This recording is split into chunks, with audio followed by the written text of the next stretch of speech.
Hello, hello, hello. Hey there. How is everybody? Long weeks here at the shack and up in the snowy north. Oh, Yeah. let's see. Let's scroll through here. I called myself looking over them, but just in case I missed anything that we need to address right out the gate. What's up, Chris? Miss Sharon, old guy. Jim Pitts from Wichita. Midnight Sunworks. Keith. Miss Sharon again. Mark Bingham. Steve. Mike Dole. Eventually, I'm going to have to quit doing this. There's just so many people. Victor Zimmerson. Vince Nobucks. Tom Curick. Nipa's back. What's up, Nipa? How are you? Brandon M. Thank you, thank you. Brandon. Yeah. Roger Court says hi. He's from North Illinois, I'm guessing. Aldrich Custom Crafts is back in the house. Chuck Peterson from Central Florida. See, we got quite a bit of folks in Florida down there. I don't know if that's Hmm. if it's a coincidence or what. Oxford. I wonder if that's Oxford, Alabama. Is it? Surely not. Crafting with Gene, good evening to you. Uh, South Texas, Mark, how are you? Soaking in the rays. Sunny Space Coast, Florida. See, lots of Floridians. Uh, Samuel, Cornbread Craft, Camp Hill, Pennsylvania. Uh, Dale, how are you? Central Florida. See, it's Florida up in the house tonight. I'd love to get to the uh, the Space Coast area of Florida sometime. Yeah. Let's see. Boomer, Hobo, what's up, Hobo? How are you, sir? Kai from Montgomery, Alabama. How are you, sir? Tim Hensley. Hello, Craig. Or is that Greg? Greg. Sorry. My wife says I need glasses, but I don't. Uh, Jim Pitts. How are you, sir? Daniel Thomas.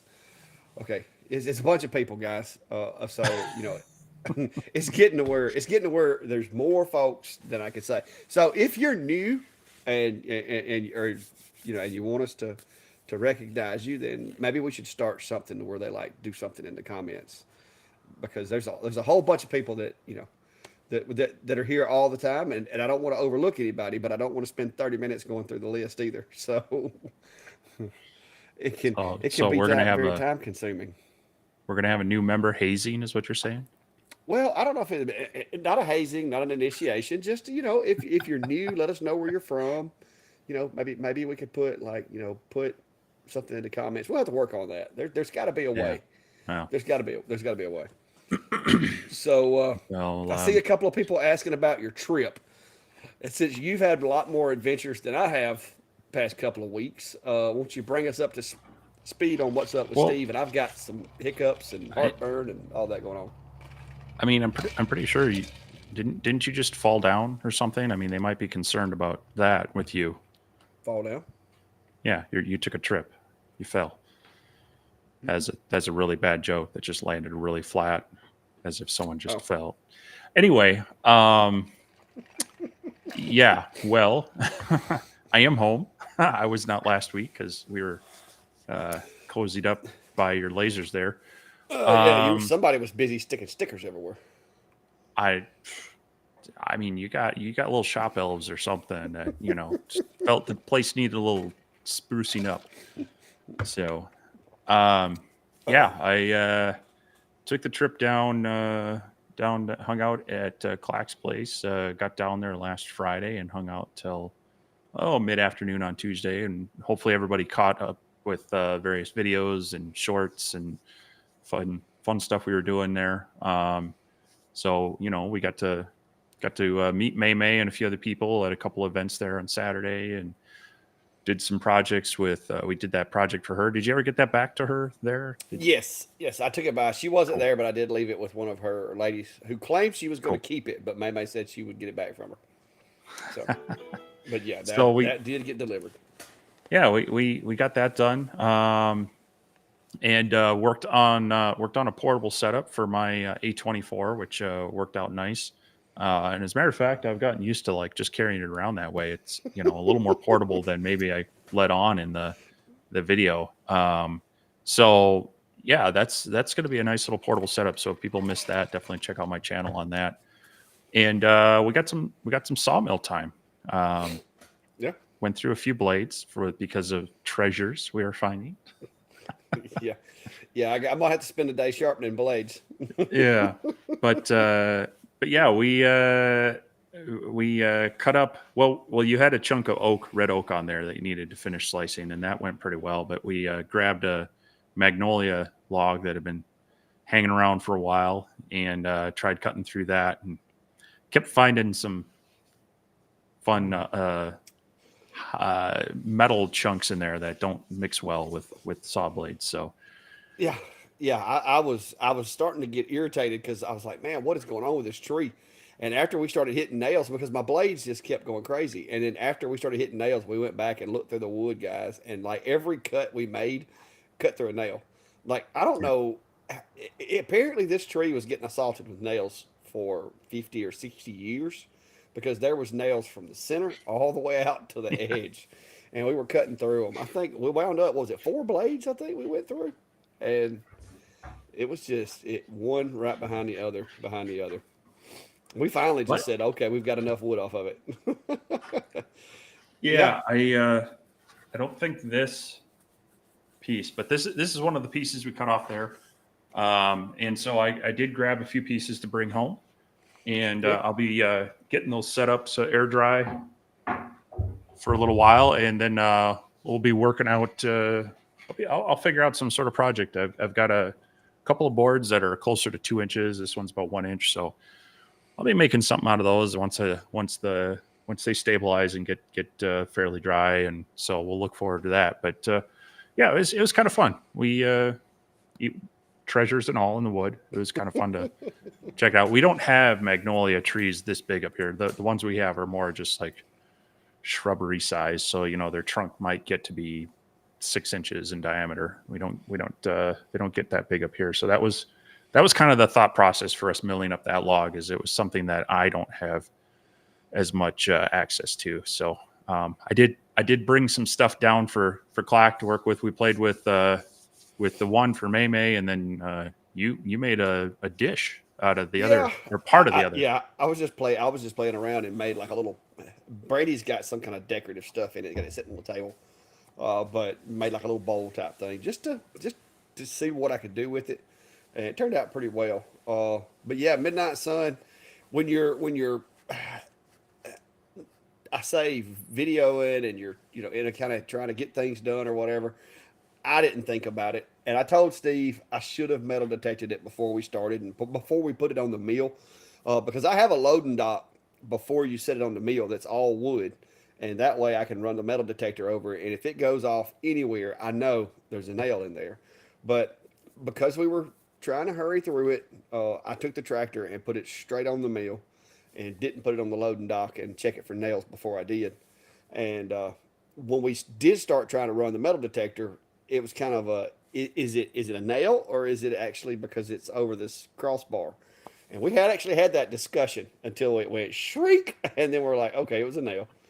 But yeah, we cut a few corners. It cost me a little bit, but the good news is I've got my own sharpener, I've got my own setter, and I can actually sharpen those blades to where they'll cut better than they did brand new anyway. So other than an hour or two of my time, it's not that big of a deal. We'll get it straightened out. But it was some pretty wood, and even if I had have known there were nails in it, we'd have still went ahead and cut it up, because it was too much magnolia for me to just let it go to waste. I don't know if y'all priced magnolia slabs that are 16 inches wide. I think that stuff was.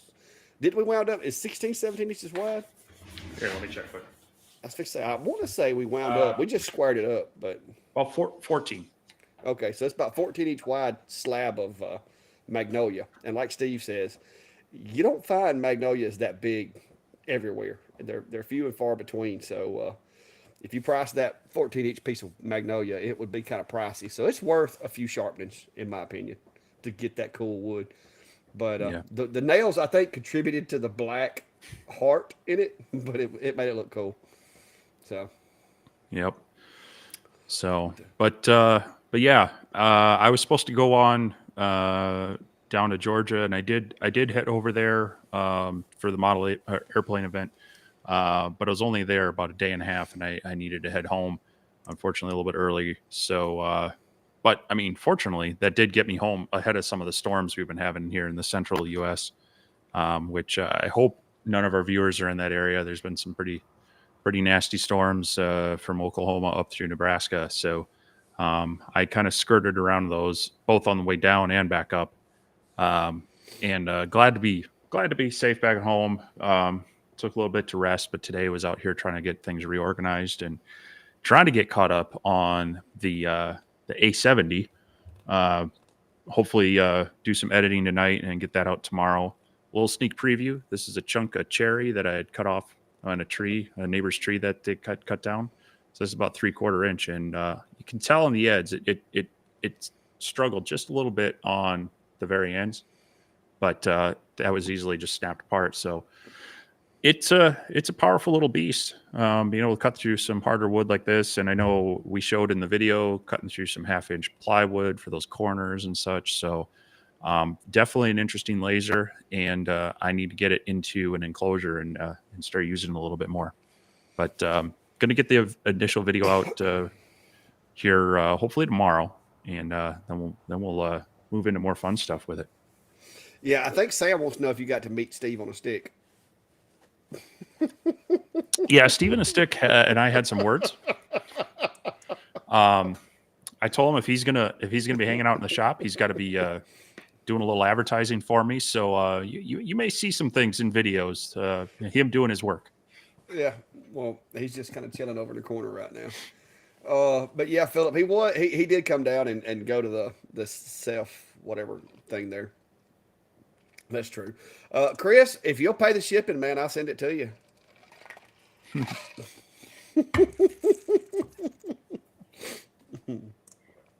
I got plenty of red oak now. You can ask Steve. I cut that stuff at Yeah, 4/4, and we cut up. It was 16 by 16, I think, when we started, and I cut it. I dropped. I'm guessing I probably got. You take away the kerf, I probably got 15 boards, 1 inch thick out of it, and yeah. So they're in the kiln drying as we speak. That way I'll have them for like signs and small stuff. Now I do plan with, especially with oak. I do plan those slabs, even though they're 16 inches wide. There's going to be a lot of them I'm going to have to rip because they're going to check, and they're going to check really hard. It's going to wind up being 2 8-inch boards before it's all said and done. But if I can get 50% of it to stay together while it's drying, I'll be happy. So, but yeah. but we'll see how it goes. I don't know what the humidity is in there yet, but it's been pulling water pretty heavily since me and Steve put those in there the other day. Let me look I and can see imagine. let me see what it is in there. It is currently 28.5% relative humidity inside there. So pretty dry. Pretty dry. Uh, that has to. I have to let that sit for. I'm gonna leave them in there for 2 or 3 weeks just to see. I don't have the heat on right now. Just using the heat that is created by the dehumidifier running inside that closed in environment. It's 96.6 degrees in there with 28% relative humidity. So if I turn the heat up, turn the heat on, it'll heat up to about 150 or so. And I'll do that the last 2 or 3 days, and it's in there just to make sure I kill all the funguses and the bugs and stuff. Just got to make sure there's no Sounds cats in good. there when I do that. That's a phobia, man. You don't know because those cats like to jump in there, and when I leave the Hmm. door open while I'm loading and unloading it, and so I have to like take and slap the wood and make all kind of noise to make sure there's no cats in there. 'Cause I'm Yeah. scared to death I'm gonna shut one of them up in there, and that wouldn't be good. No, that'd be quite the sauna for them. They wouldn't enjoy. Oh, it'd be But dry, very fast. um, Yeah, not to get too far behind on questions. Andrew's asking kerf question. Will the kerf on my X-Tool P2 be the same for all material, or do I need to consider melting with acrylic versus wood? Yeah, there's going to be some slight variations based on both the thickness as well as the type of materials. And so it all has to do with how efficient the burn is. Thicker the material you get, you're going to have a little bit more of a kerf, and sometimes it'll be slightly angled because you got to remember the laser beams are not like they're not just straight. They're kind of hourglass shaped, so they kind of come in and out of focus. And yeah, thicker material, you're going to have a little bit extra, usually a little extra burning to get through the full stuff, or more dense materials. So it's generally going to be fairly close, but you're going to have variations. And so if you're doing tight fitting materials or inlays, that's where you're going to definitely want to run some tests on your material before you run your production stuff. Yeah. Now, I think what he's saying is acrylic going to have a wider kerf because of melting. If you're running the correct settings, it should be like a 3 millimeter piece of acrylic and a 3 millimeter piece of wood should be relatively close. I mean, there may be slight, like microscopic differences, but as long as you're running the right setting, I don't see a big difference in mine. If anything, it seems like the acrylic may actually be a little snugger than wood because it So expands and contracts with heat. well, yeah, and the more you run over it, it kind of repolishes the side. And so acrylic probably won't be as bad as wood. Wood's going to be where you're probably going to see more of a deviation because it burns, and it kind of just burns away. So, like I say, it's not going to be major, but there is going to be some variances between different materials. So it's always best to run a test and just double check. If you need those real tight fitting areas. Sup, Cody? How are you, sir? Uh, I sent you somebody today. They were asking about my bits I used on that bowl, how I got it so smooth. I told them I didn't do it. It was Cody.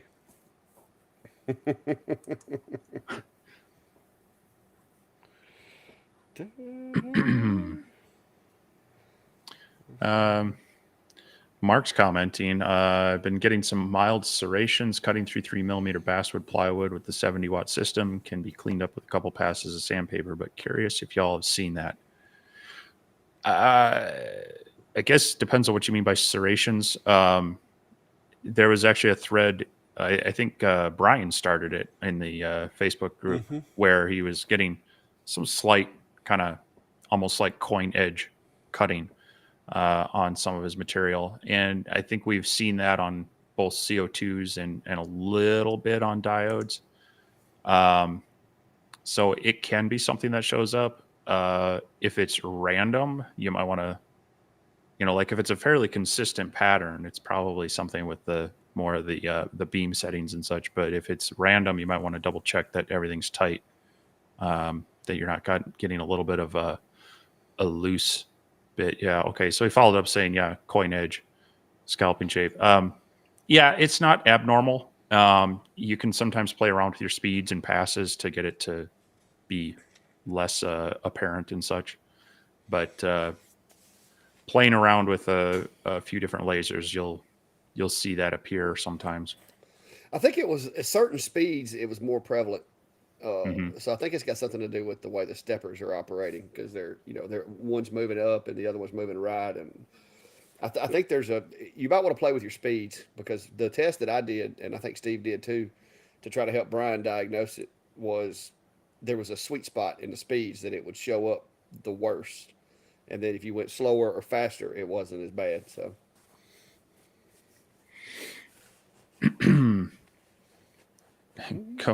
Cody's got us in his earbuds while smoking beer chicken and planting Bermuda grass. I didn't know they let you actually plant grass down there. Get enough how do you smoke a beer water to chicken? grow that. What kind of paper? What kind You've of never paper do you done roll? What kind of paper do you roll that up in? nah, it's like a beer can chicken. No, I was just joking. Smoke, you get it? Smoking a beer chicken. All right. Well, See, you can my let it jokes aren't much marinate better. in beer overnight. My jokes aren't much better than yours. But yeah. Oh, there you go. Better than the X tool lenses. It's probably just because it's clean and doesn't have any chips. It should be about the same, really. I don't know that there's a better. Well, yeah, I mean, depending on, I've seen some lenses come with some coatings on there, and I'm of the thought process of if there's a coating on there, that's just extra for the beam to go through. So, but Yeah. definitely having a clean, clear lens will make a world of difference on your machine. So I'm glad you got them. I'm glad they're working out okay. Yeah, Mark's saying the same thing. Seems to be at higher speeds. 70 watt with basswood had me running fast. Oh, I would imagine if you're cutting 3 millimeter basswood with the 70 watt, shoot, you're probably running 40 millimeters a second. Uh, Hmm. that's one of the downsides to if you do plan on cutting really really thin material. And I mean, that's part of it. You might want to, if you have a lesser powered machine, it might actually be better to use it so you can go slower, or just turn your power down. Flip it over to Why would 36 you want to watt. do that? Well, I'm just saying if the little marks are bothering him that bad, just Yeah. turn the power down, slow down a little bit. Because I think it was at 20 something in hires when I was seeing it the worst the other day. Yeah, it definitely more prevalent in higher speeds. So, you know, check that everything's tight. Check that, even like the cover lens, if you got it in there, that's tight.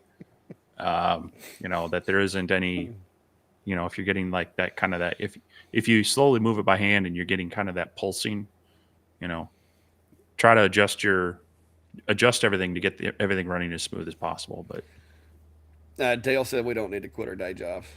I'd love to quit my day job, but I just don't want to go into comedy. No, I'd starve to death in comedy, I'm afraid. But I would love to quit my day job too, and one day. About to pull it. Click the buy button on there. Well, yeah, Martin. I'll say this: it's a small machine. Keep that in mind. It's small. It's only what 10, 11, 12 watts. But for events, you can ask Steve. That thing at events the other day. I mean, it transitioning from one like engraving a pet tag to doing a dog tag to doing a you know label or whatever. I mean, it's quick, it's easy, and I like it for that. I keep it in the shop because sometimes it's quicker for me to use that than it is to roll the fiber over here and set it up. But when I go to events, of course, it's easy to just grab that thing in the power pack and head out the door. So, not a bad machine. So far, I haven't. Everybody told me that if you double press the side button, which I have the little sticker up here, that it'll do the last job. And I don't know if my idea of a double press is the same as theirs because it didn't work for me, but I'm going to go back and see exactly what they consider a double press. Yeah, it should. Otherwise, they do have a tool for that. But that's if Yeah, I you're did see that doing the pedal that same you were thing more talking than once. about So, too. I did see that pedal you were as talking far about. That as was pretty cool. as far as the air purifier, um, this is it. It's not very big. It does hook in through the hose, and then you hook it to the laser via basically a USB-C type cable. So it's nice that it'll turn on and off with the laser, but don't expect a lot out of this. They have these pre-filters, and as you can probably see, they get a little clogged up. And then they have this kind of proprietary. It's both a HEPA filter on top, and then there's activated charcoal in there. Um, it it cuts it down on it a bit, but you will plug up these filters pretty quick if you're using it quite often. So I would really reserve it for when you're at events and have to use it, and not use it a whole lot outside of that. Otherwise, it's going to get very expensive in a hurry. So Yeah, I don't have one of those, so you're going to have to be the authority on that. I like I say, if you're doing events and you want to help minimize the smoke, this will help a bit. But these pre-filters, you can kind of clean them out a few times, and this is what catches the heavy debris. And so when these get plugged up, it stops moving air through here fairly quickly, and it's even worse on the bigger ones. They get plugged up pretty quick as well. So yeah, just take a look at the supplies for this, and if you're going to be using it for on-site stuff, consider it, but also know that it's not going to be 100%, and people still may complain about, I can still smell smoke, and we don't want that at our event or whatever. So, just kind of, I want people to be aware that this isn't going to run and it, feel like, spring breeze coming out of it. You're still going to smell some stuff even through this filter after not a whole lot of use. So, just trying to set expectations for it.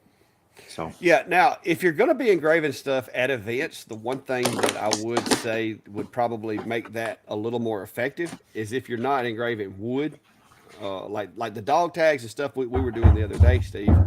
They don't give off a whole lot. I mean, they have the the little bit of odor, but I think that would be better than if you're engraving wood, because wood, cork, especially cork or leather, you're gonna really smell that. If you're doing light engravings, that'll definitely help. But yeah, I vaguely remember you didn't appreciate the exhaust of my laser blowing right at you with the anodization coming off. Well, that's when you were over there trying to cut an anodized card, and we were like, we had smokestacks pointed at each other across the table here. Now that got a little loud, but now we were cranking them out like a lot. So but if you'd had that little box on there, it might not have been as bad, because I think it would last longer doing stuff like that than it would with wood, with all of the glues and the saps and stuff like that coming through it. Yeah, no, it definitely helps cut down on it, and I've used it at some of the events I've gone to, and just out of kind of courtesy for people, but just be aware that those filters are not cheap, and I would only use it when absolutely need to. So, yeah. Rose, so far, I will tell you, any laser that I have in this shop so far, the 70 watt, it's a little bulkier, but I run multiple lasers off a 15 amp circuit. Lasers, computer, fans, all that. They don't draw. I would say the 20 to 30 watts is about the same draw as most laptop chargers and stuff. So it's not gonna be extreme. Now, if you start adding fans and other things, you could get on up there. But most household circuits are going to be rated for 15 amps. And if you're just running one or two machines with not a lot of other tools and stuff, you shouldn't have a problem.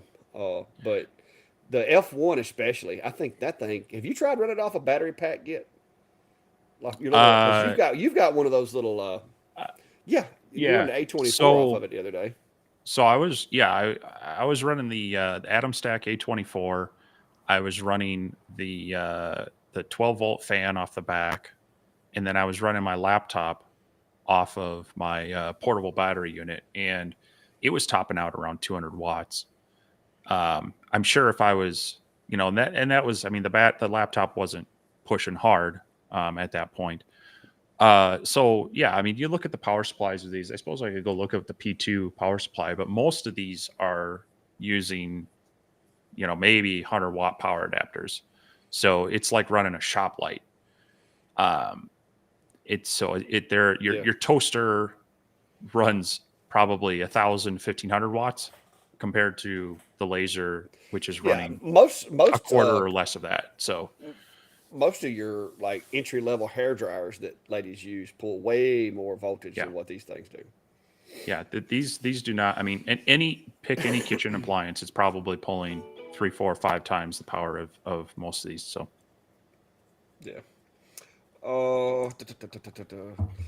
I don't have a power pack. What I meant a while ago was the power pack that comes with it, the power adapter.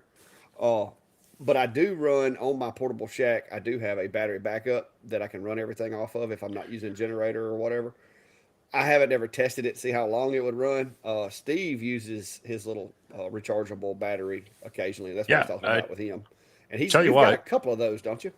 Well, yeah, I tell you what, if you want to just carry this for a minute or two, I'll go grab that. I can hook up the F1 on the bench there, and we can actually see what it's pulling. Okay. So I will be right back. All right. We'll put you away for a minute.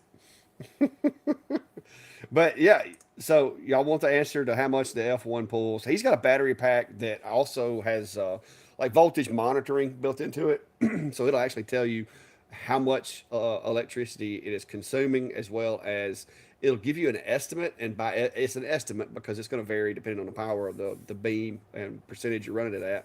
But it'll also give you an estimate of runtime on that battery as well. Oh, yeah, pop. That's what I would recommend if you're going to get one of those purifiers. Just understand it's not. It's the word purifier is a little misleading. It is a filter, and it will filter certain levels of stuff out. But you're still going to notice it, especially like leather or something that has a lot of scent and smell to it. You're still going to notice it. It does take the edge off, and if you're outdoors, and like I said, you're not doing heavy engraving on wood, it would do a good job. So let me get that. Yeah, yeah, nope, Tard. That's what I believe the problem is when the steppers start going so fast.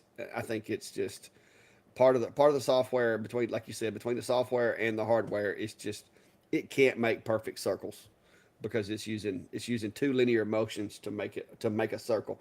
And if you're using two linear motions to try to make a circle, at some point you're gonna see the results of those linear movements.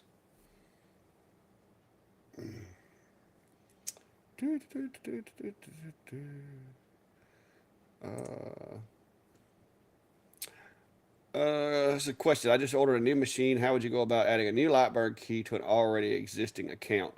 Mark, if you already have Lightburn uh, and you already have it installed, all you really have to do is go up here to the license management tab. And what you would do is you could deactivate that license and then activate the other one, or you could just remove that license and add your new license key there. But it's all right here. All you got to do is go over here and hit help and go to license management. That's where you would change your license for the software without having to uninstall it and reinstall it or anything like that. All you simply do is change it. And I just updated mine the other day, so I got plenty of days left. But mine expired on me the other day as I sat down to go to work, so I had to do those hat patches. Steve. Daniel, if it's real leather, it's gonna smell. It's gonna smell like a cow burning because that's technically what it is. Leather does smell. Now, if you get the leatherette, it's not as odorous as the real thing. Matter of fact, that the last time I did a leatherette patch, I don't even remember noticing any smell. But and I did it on the F1, so which I did have it vented at the time.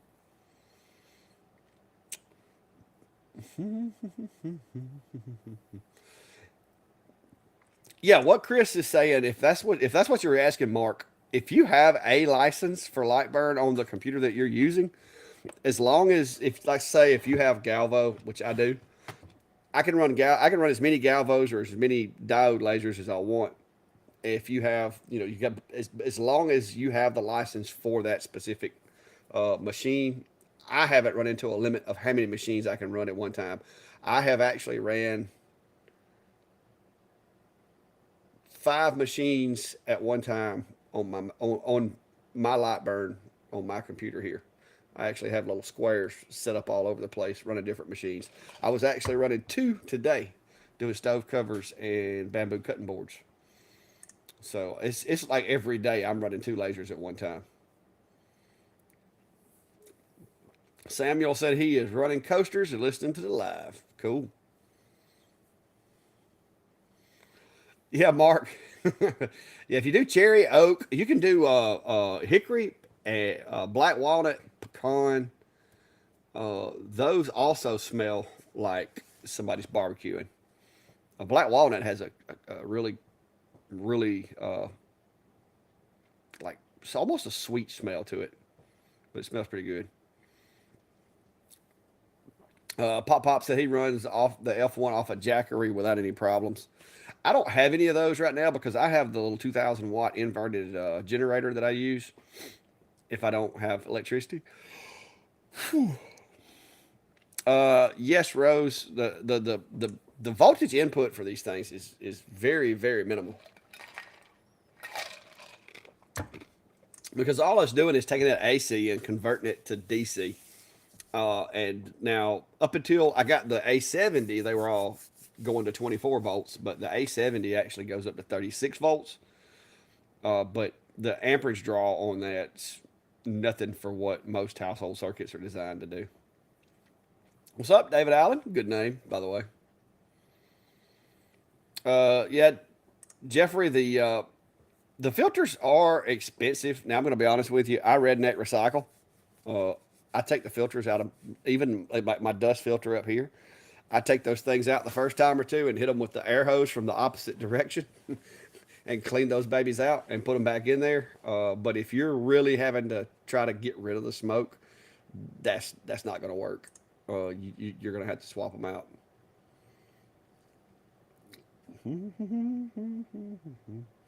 Hobo, you're going to find that epoxy is far, far easier as long as you sprayed it with something to seal the wood before you put the epoxy in there.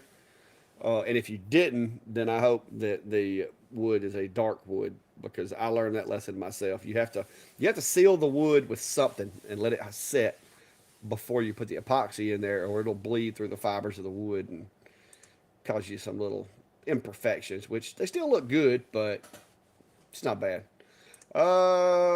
Jeff, typically speaking, like retail, $125 for most designs.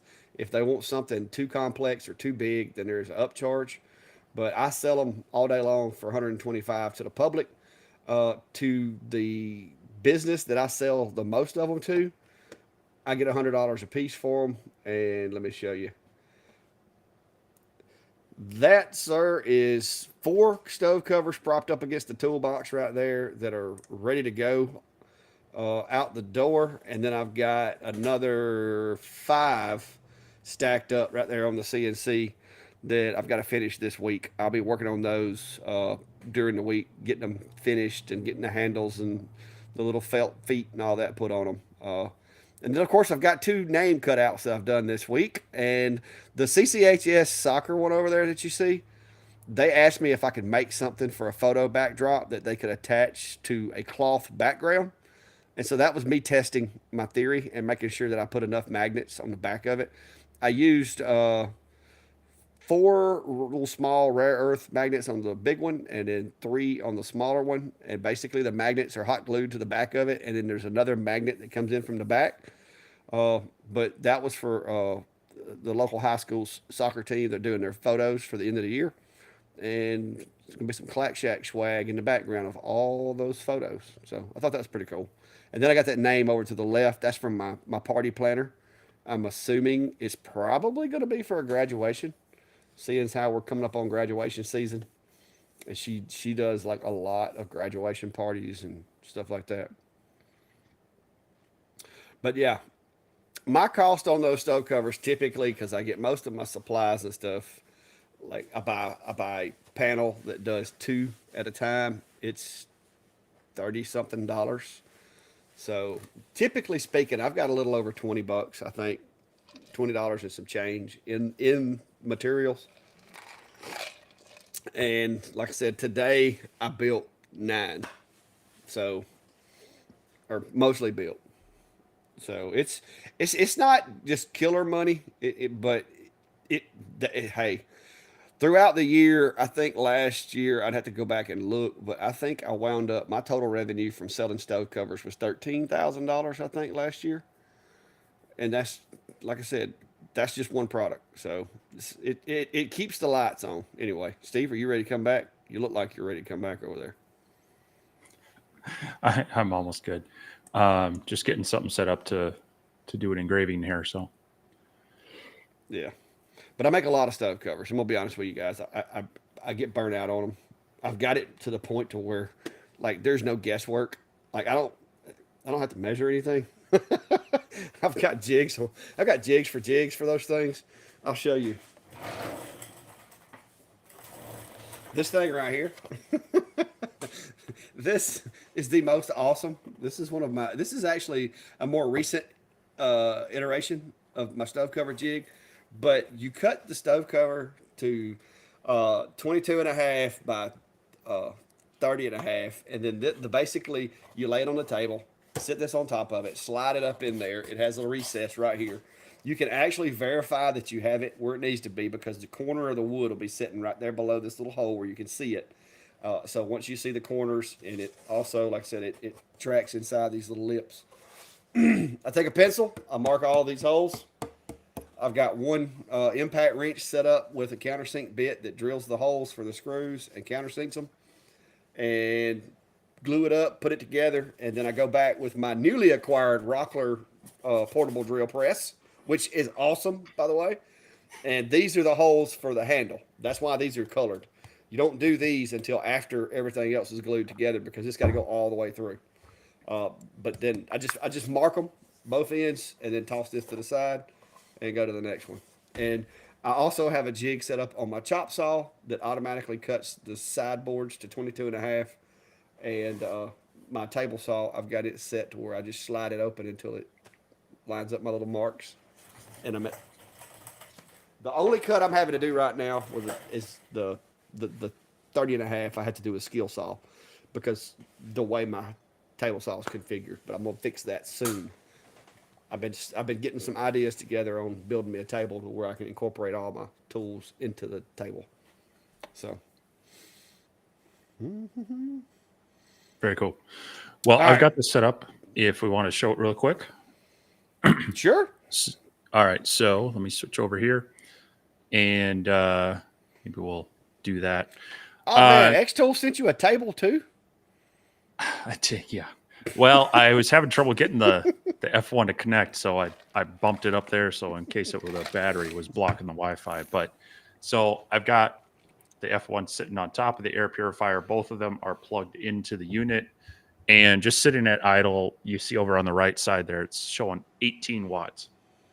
So I've just got some plywood in here sitting on top of one of your jigs. I've refocused that. I was fixing to say that jig looks familiar.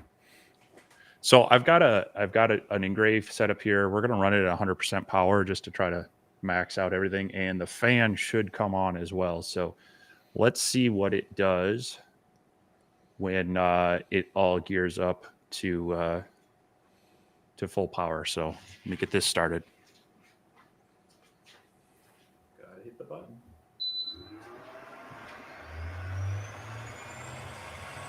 All right. So they're both running. The fan is going. It's doing its engrave. And 97 watts. So that's less than a 100-watt light bulb. Here, let me lower this down so it's easier to read there. But that's running at, the laser's running at full power. The fan's running at full power. I can get that to focus a little better. Maybe. So it's running at about 93 watts, and this is a 1400 milliamp hour battery unit. So it's a little bit bigger than your typical like Jackery 500, but it's at 96% capacity, and it's saying under its current load, it'll run for 13 hours. Wow. So if I added my laptop to that, it would probably add at most, I mean, the power supply for this laptop peaks out at 200 watts. So if I was pushing it hard, it would definitely, but the laptop would probably add another, I'm going to say 100 or so watts to that on average. So it's going to drop that down. When I was running the A24, and we'll let that fan spin off. So now you see it kind of goes back to about 19 watts. But when I was running the A24, the laptop, and the exhaust fan on that little enclosure, I was running just under 200 watts total. And that was going to run for close to 8 hours at that range. Now, I have a solar panel that you can plug into it. Depending on where you're at in the light, you can maybe be dumping in 60 to 100 watts of power into it. So if you're in an outdoor event and you've got great sun, you could actually run for quite a while with that recharging the box as well. So Yeah. this unit is a little bit bigger than others. When I bought it last year, it was closer to $800-900. I think right now they had a sale on it. It was right around $500 or $600. And that extra overhead definitely helps out a lot. So something to look Well, at. do you have information on that where folks could get one? Because ET said he needs Yeah. to get one, but he said it needs it to last around 4. I'm guessing that's supposed to be hours. Uh, so he needs to know a reasonable price unit. And you know a lot more about those because you've had more experience with those. I am actually, after seeing yours down here this past week, I've considered getting me one because it was pretty amazing that it kept the battery charged as long as it did. But typically, when I go to events, I have my little portable shack, and I'm not really required to, I don't need any more battery than what I already have. But I could see where that thing would be neat to have. So this one right now on Amazon, it is they do have like a lightning sale or something going on. It's $598, which is 40% off. It normally lists for $999. How It's much does that one weigh? it's not light, but let me see here if they have that listed really quick. I mean, because if you got to tote it a long ways, it might be that they want to get one a little smaller, if it's going to last long enough. But with Right. batteries, I would say get one bigger than what you need because, as we all know, batteries over time are going to lose their efficiency, and so just because it lasts 14 hours day one, after a few events, it may not last but 12. So So the item weight on the listing says 37 pounds. that's So nothing to sneeze at, but it's manageable. it's not terrible. But yeah, it does take a little bit. But the nice thing is it is going to run a lot longer than some of those other smaller ones. There's a lot of features on them that you can find. Now this one has a lower uh, input power rating to it, so it's not going to quick charge as fast as some of the others. But it definitely, it comes with an AC adapter that you plug it in overnight. It's definitely going to be charged up. You can actually get jumpers to add on. You can add a second battery pack to this one as well. You can run them in parallel to add onto your power. So um, it really depends on your use, but typically, your laptop and just a laser engraver are like you saw there, it's not going to run a whole lot of power. Um, Yeah. so unless you're like actively running 8 hours in a day, you're probably going to be pretty good with it. Um, so yeah, that one I've had experience with this one and a couple smaller ones. This one has suited me well for a couple trips down. I had it last year when I went down and saw you, and I in the car I run a little DC fridge kind of thing. And then we took a family vacation uh, out west last year as well. They're really handy to have along for just trips and keeping other things going and the other things charged too. So if you're in business and you're doing this on site, I think it's definitely worth it. Yeah. DJS is asking a question. I'm only halfway qualified for this one. I want to know: would you recommend the Atom Stack Ace, the 70 watt, or the IKEA 70 watt? And I know those machines are like step brother and sister, but you've had experience with the IKEA machines. What's your thought? I mean, you've had a little bit more chance to compare the Atom Stack to IKEA to see what the differences are. But I know we've agreed that they probably coming from the same place. Well, and Adam Stack has said that IKEA is kind of like their what do they call it? Their top of the line brand or whatnot. Um, but I don't know how well they're connected, if they are truly the same company or not. Um, I had some issues with my IKEAs on getting the autofocus working consistently. Now this isn't their latest 70-watt unit. These were their older units, and they were very similar to the 8s or L2 series. Um, I've been much happier with this Atom Stack 70-watt unit than I was with the earlier IKEA machines. Just in the fact that I think it's built better, and the autofocus, once you get it set up right, is working consistently for me. Now, the thicker material you get, or if you have an elevated honeycomb above the base of what the laser's sitting on, you will start running into problems where it wants to travel a certain distance before it triggers off the auto focus really well. So part of it is going to be your setup, but yeah, I feel I've gotten better response out of Atom Stack when I've run into some issues than IKEA. So I guess I'll put it at that. Yeah. Well, I can't speak to the IKEA machines. I've never had one in the shop, never got to use one, so I have no idea. I know looking at Steve's and some of the conversations we've had, they're very similar. Yep.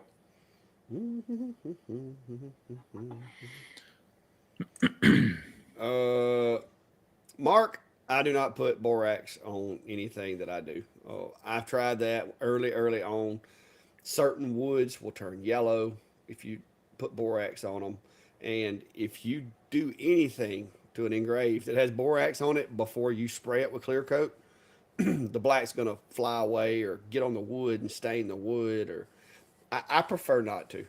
That's just me. I have learned using focus, air assist, and speed and power to get black engraves or dark engraves without all that. So I don't use it. I've got a jar of it somewhere around here that I mixed up and I used it like once or twice. And after it stained a couple of pieces of wood that I'd worked hard to get ready to engrave, and I couldn't get the stain off of it, I quit using it. So, what's your thoughts, Steve?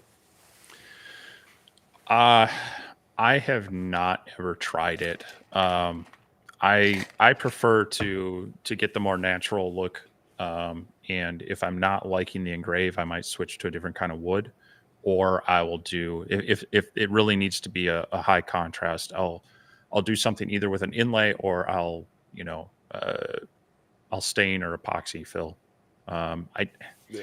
The borax just seems really hit or miss as far as can you keep it, like you mentioned, it's just kind of burning, and if you don't get it sealed in place right, it kind of limits you on that. So not something that I really play with. Rob, actually, yes. I have lots of suggestions. First of all, this is my DIY jig kit that I sell. It works with most every machine, but then I've got some specialized ones. But this machine cannot move. I don't know if you can tell in the corners of the machine. It's got the little brackets that hold it in place so that it can't move. And then I've got my jig adapter there as well. I also run a similar setup in here. Basically, it's exactly the same kit that I use in my large enclosure in Enclosurezilla. And what it does basically is it takes the feet of the machine, sit in pockets or have brackets that kind of hold them in place so they can't move.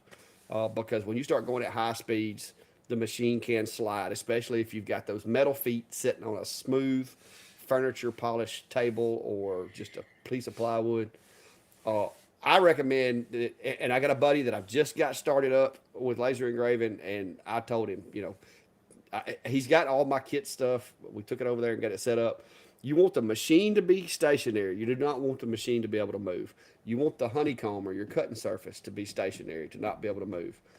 And once you do that, it will make your life a lot easier for creating repeatable results with jigs and stuff. But yeah, if you go over to my channel, I've got plenty of kits. I used to do like just one kit for each machine, and I still do that with some. But then I had a lot of people that were like, "Hey, I've got like a Wayne Lux, whatever, and I really want to use your jig kit, but you don't have one that fits it." So I came out with the more or less a little DIY. It's basically just a bunch of parts that I've came up with that will work for most machines. It takes a little more thought from the user as far as how to put it together to make it serve your purpose, but it will work with basically any open gantry laser on the market today if you just do it correctly and use the right components from the little kit. Now you do have to mount the machine, get it stationary.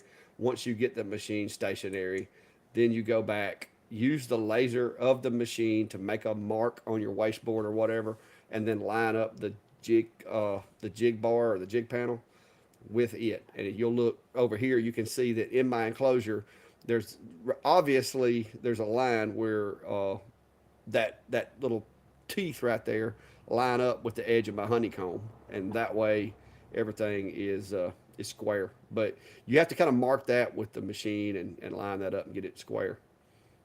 Just with that kit, because it does not uh, index off of the frame. It's a separate piece with that particular kit, but it'll work with an extended machine or shortened machine or whatever. It doesn't matter. But that's my recommendation, and I think you've used some of my stuff, Steve. Jigs are the way to go. I saw you. I saw you. You took one of my F1 jigs with you. Yeah, You got the whole thing. When you're yeah. developing So if you're, yeah, if you're repeatedly doing the same thing, setting up a fixture like that's the way to go. But definitely securing the laser to whatever surface it's sitting on, and if you can, the honeycomb will make a huge difference. Um, Otherwise, I mean, if it's walking around a lot, I would also just double check that your frame is square and level, that the surface it's sitting on is level, um, and yeah, just make sure it's not running too fast. I haven't had too many freestanding ones start walking around unless something's a little out of whack. So I would just double and triple check that the frame and everything is sitting level as well, and that should help tame it down as well. Yeah, a lot of the machines, like there was a couple of them that I've had that didn't put any kind of like friction enhancing material on the legs, so you had just had Mm. metal legs sitting on plywood, and of course it's going to move around. Uh, you adding rubber to the bottom of it would help, but it's still you start slinging that module around and doing stuff really fast, you could get some shifting. I just secure them. Every machine I've got in this building is secured in some shape, form, or fashion. So is the honeycombs. And then, of course, once you get the honeycomb secured, then you can use stuff like this to make your own little layouts. This this is the ones I used for my bamboo cutting boards that I was doing earlier today.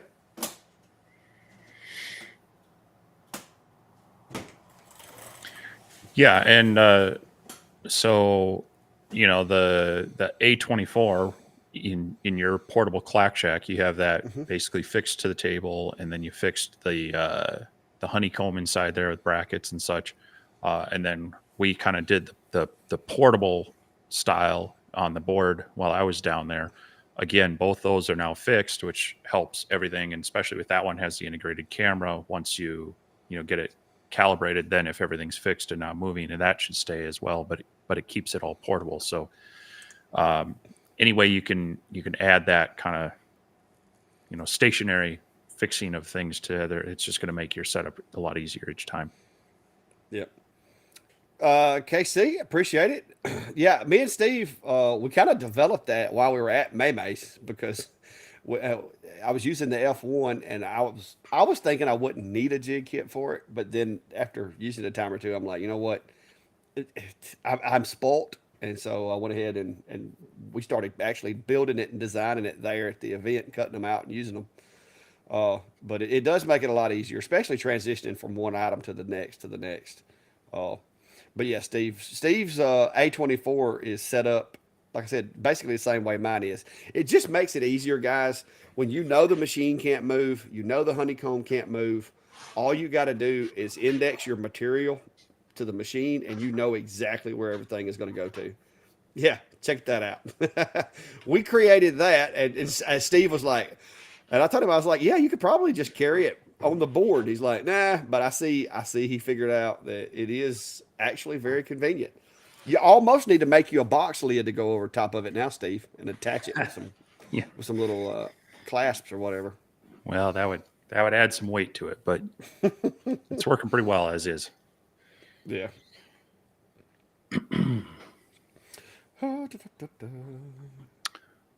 So here's a question that maybe we can both answer a little more now. Between the Yeah. X-Dual S1 or Rolly MK2, which is the best choice? So People have been asking my opinion of the Rolly Lasermatic lasers for a while, and I haven't been able to say anything other than, well, I've seen this information, or these are what other people that I trust have said. But, well, Dave left his shack unlocked while I was there a little too much, and I snuck in and got a chance to play around with his MK2 30 watt, and so I finally can at least have a little bit of experience with it, to better speak to it. And of course, both of us have an X-Tool S1 as well. So, um, best choice is gonna depend on how you're using it, and what you feel you need. You know, the MK2 is definitely a very nice design in your traditional form factor of about 400 by 400. They've got the camera built into the lid that works very well. They've got one of the best features on it is that the honeycomb is actually secured in place by some fixing pins that orient it to where the corner of the honeycomb, where it actually measures out as 0 and 0, is the home point of the laser. And so when trying to align things, you know that the honeycomb edge is square, you know that 0 0 is truly 0 0. That makes a lot of setup easier. It's kind of like a built-in jig itself, just for squaring. Mhm. So, you know, in that realm, it's nice. It does have a bigger 4-inch exhaust port with a fan on the back. Now, Clack's temporary, you know, he uses that for a lot of his testing, so it's not ideal. He's got a lot of extra hose there, and so I think that maybe cuts down on it a little bit. But you know, you could easily adapt that for another fan. Um, However, it is kind of just the 400 by 400 work area right now in the MK2. The S1, it's got a little bit wider. You got about 20-inch by 12-inch work area.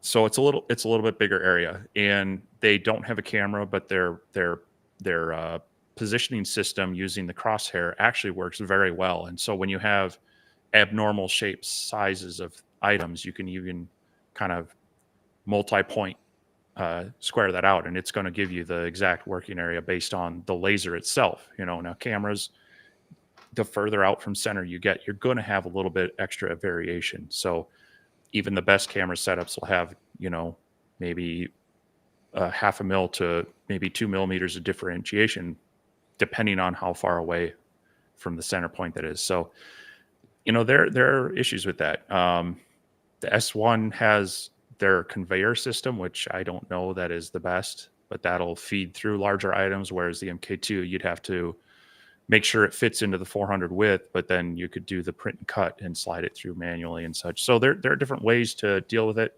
Both are, you know, both are established companies in this realm. So I don't think you can go wrong with either one, but there may be reasons why you would pick one or the other.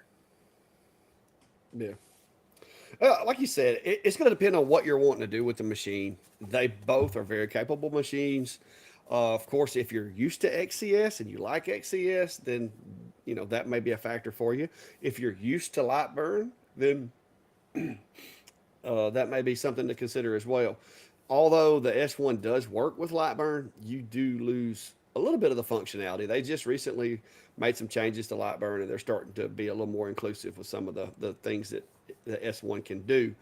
But it's you're still not going to get the same as what you're going to get with the native software, because they're going to continue to evolve that to try to get the most out of their machine. So I wouldn't throw rocks at either machine. Like I said, it depends. If you're doing stuff that's 13 inches tall, then that's going to be a problem with the S1. If you're doing stuff that's 18 inches wide, you do have a pass through with the MK2, but you're limited to how wide it can be. So I mean, there's a lot of variables you need to consider. Both machines are very responsive as far as engraving speeds and stuff like that. The X tool will nudge cutting ability. It will nudge the Rolly out. The one major advantage, or well, I guess you could say two advantages that the X tool does have, if it's something that means a lot to you, is currently the only machine that I have in my shop that, well, I guess other than the P2, that you can actually tell it, I want air assist on level 2 for engraving, and I want it full blast for cutting. is the S1 because I got the smart air assist. And so that's a feature that currently, and I'm not saying it's not coming, but currently the MK2 does not have that feature.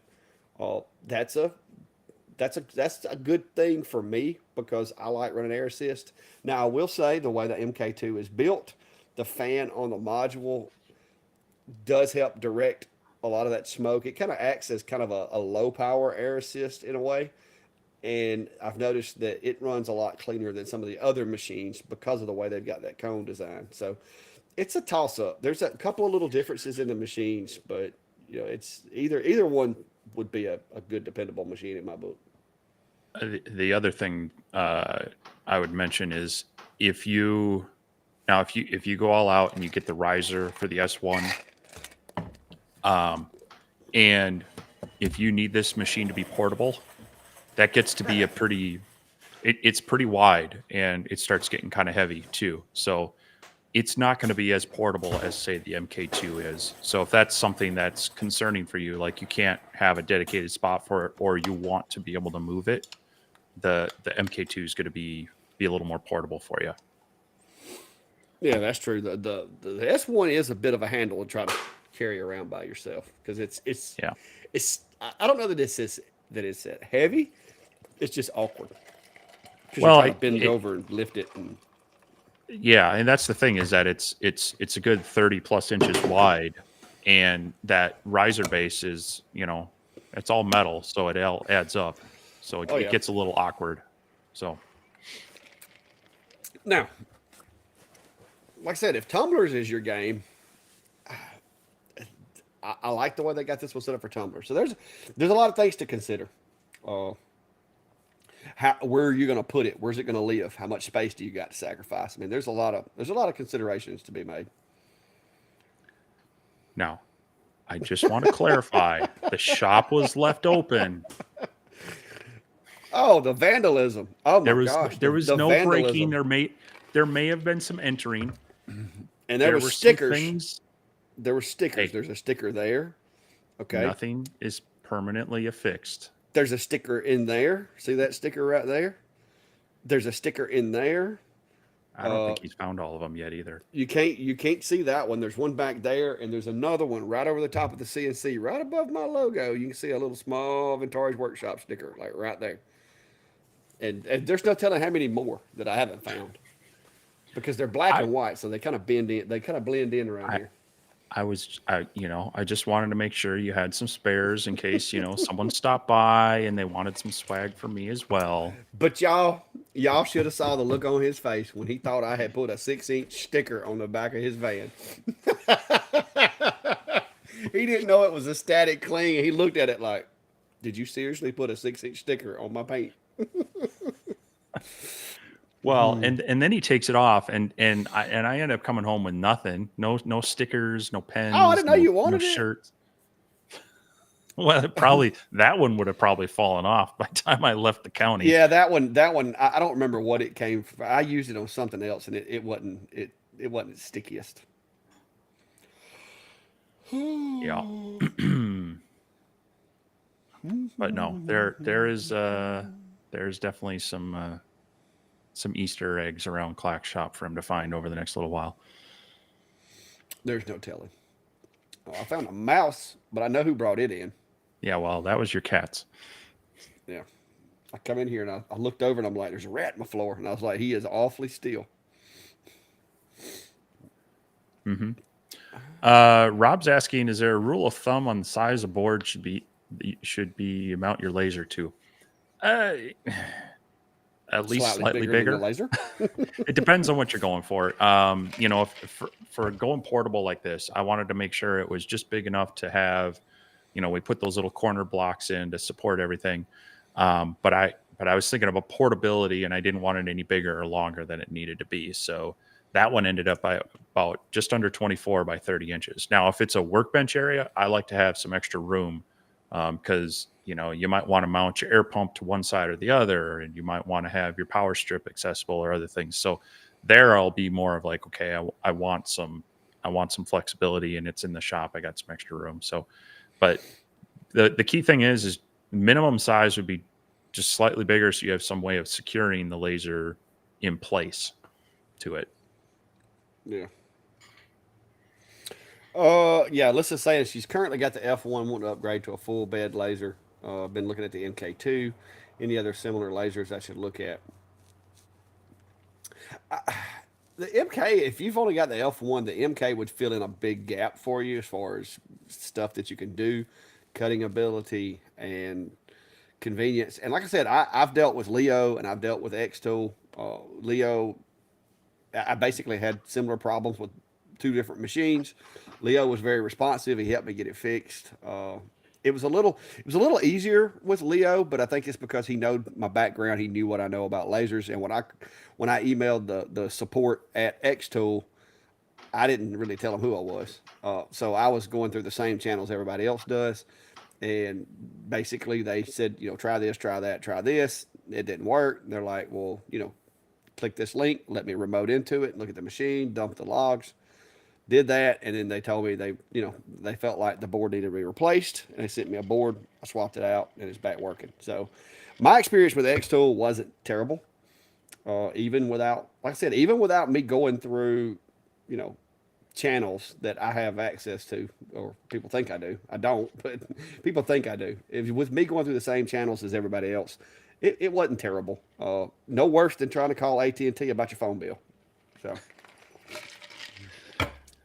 But yeah, I mean, there's any number of lasers that we've looked at. That, like you say, the MK2 is a nice all-in-one. It would cover a lot of bases.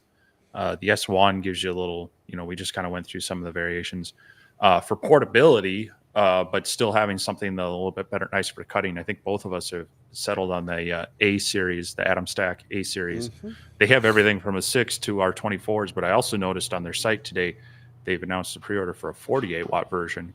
Now, that one's a little bit smaller. It's I think 350-ish square, so Yeah, you lose a little it's bit of not as working area. big. Yeah, it's not as big, but I mean, portability, weight, like pound per pound, performance versus weight, it's a hard to beat machine because I mean that little A24. Like I said, we ran it up there at Maymay's the other day. The enclosure is awesome because Yeah. it's eye catching. It looks cool. People like to see them when that laser is moving, and people just come over to see what's going on, and then they talk to you, and then they wind up wanting to buy something. I mean, it's a good little machine for events. And it is slightly lighter than this one because this one's a little bulkier engineered, which is a good thing, but it does make it a little heavier and a little harder to maneuver for me, for taking it to events. Now, if you only had one and you had this one wouldn't be a bad one for events, but I've got multiple machines to choose from, and I don't like having to take machines out of my trailer and bring back into the shop. I like to leave them out there so that when I get ready to go to an event, I know everything is there. I'm not going to show up at an event and be like, oh my gosh, I left my power cable, because it's in the trailer. I can't leave it. So. But yeah, I mean, portability. I think the first machine you'd want to get is if you can, something that can do the dual, like the F1. You can do those anodized items. You can do some wooden items and such. Those you found especially work really well. Stepping up to that then would be a bigger machine. But if you're looking for something portable, we've talked a lot about the F1, but I know other places have similar dual head machines that can offer a lot of flexibility in a small package for you. Yeah, well, doing anodized stuff, the IR module on that F1 performs really, really well. I'd always use blue diodes at events, and you had to go kind of slow, and then the results were sometimes mixed. Sometimes, especially with the lighter colors, you couldn't see the contrast. But with that IR, like me and you were doing the other day, we were getting white engraves on all those things, and it looks really good. So I'm really pleased with the results of the IR module, and I am tired. Guys, it's been a long day. Midnight Sun, the lady that had it, she makes jewelry in town, and she's a jeweler, and she taught me into it. She's like, look, I'm a jeweler. I can always, if you mess it up, I can always fix it because that's what I do. And I'm like, you're not making me feel any better. And then just as I get it framed up and I'm about to hit the button, she's like, besides that, it's only like a $1,200 piece. And I'm like, oh, what? But I wound up doing it. They were happy with it. Nobody's like got mad at me, so I'm good. It looked good. I am OCD, and it was a round text on a round object, and y'all know that is the hardest thing in the world to line up is a round text on a round object. But luckily, it was the size of quarters, and I may or may not have defaced a few quarters to test the burn before I put that $1,200 piece in there. Uh, there may be some quarters running around there with a real inspirational phrase on them right now, but we pulled it off, got it done, and she was happy. So, yep. Very cool. Tim, he may have very well put some stickers on the cats, but they had gotten them off by the time I got back. So I haven't found any. I hadn't seen any cats walking around with Vintauri stickers on them yet. No, I respect cats too much. Now he did pet them a lot. Like they love Steve. Like they're normally not as approachable, but Steve would sit down over here and they would be cats climbing all over him. Yeah, yeah. So Well, what can I matter of say? fact, I've had he looked cats like most of my life, so he was wearing a T-shirt one day that looked like a sweater. yeah. Jim, I've been thinking about it, but I don't know. At this point, painting it would be an undertaking. Uh, I don't know. I've thought about it. Right now, it's just lumber tan. I did sand it when I built it, but I didn't paint it.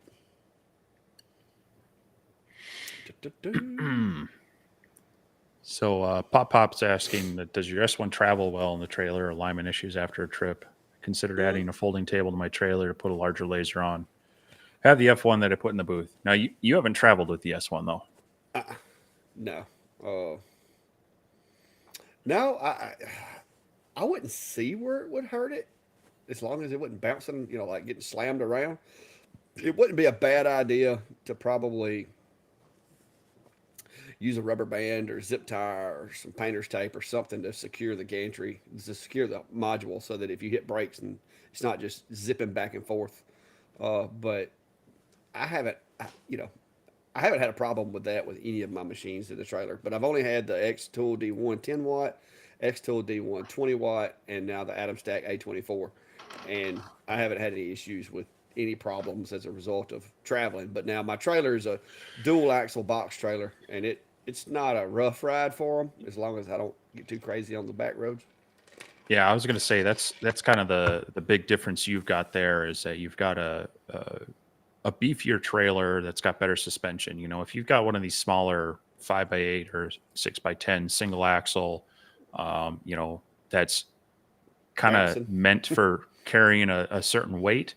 When you don't weight it down with enough, it's going to bounce around a lot, and that'll cause a lot of issues. I run into this a lot with model airplane because a lot of people will get their trailers and then they'll put these really light model airplanes in there, and their trailer just bounces down the highway, and then that just transfers into everything in there. So definitely consider that with the trailer is how you're weighting it down, and then you might want to add a little extra cushion for sensitive equipment in there, or add some weight to it to help that suspension. So Yeah. Yeah, my little lawnmower trailer, I can hit a bump with it and it'll bounce off the ground. But that dual axle, see, I've got the dual axle, so even if I do hit like a little small bump, it does a good job of absorbing the impact. Plus, you saw it; it's a pretty bulky, heavy. I mean, yeah, I could drive a good size RTV or something up in the back of it, and it can handle it. It's got yeah. big wheels and tires and all that. I have a single axle open frame trailer. It's a 5x8, and I went up to Rockler, which is it's about 50 miles away from me up in the Twin Cities to pick up my table saw. And there's one section of the highway there that I don't care what speed you go and what vehicle you're in, it just has that rhythm where it just starts. In a car you kind of feel it. Well, you get a trailer going and it just starts oscillating, and I'm like, I'm gonna ruin this. I'm gonna ruin this saw before I even get home. Yeah. So Greg, I'm not sure I'm understanding. It says when I select something in my library, I can assign it to a layer on my MK2. Do you mean can't? And by library, do you mean the art library or the settings, uh, the material library? So if you could clear that up, maybe we can answer you. Oh, thank you, Verl. They're not really material specific. Just for rigidity, I would say 4 millimeter to 5 millimeter if you got it.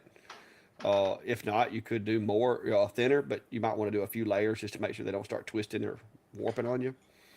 Yeah, I I mean, I think use the I use that 4.5 millimeter, but I also a lot of times I'll cut like spacers out of 1/8 inch material and glue into the holes to raise the material up out of that pocket a little bit.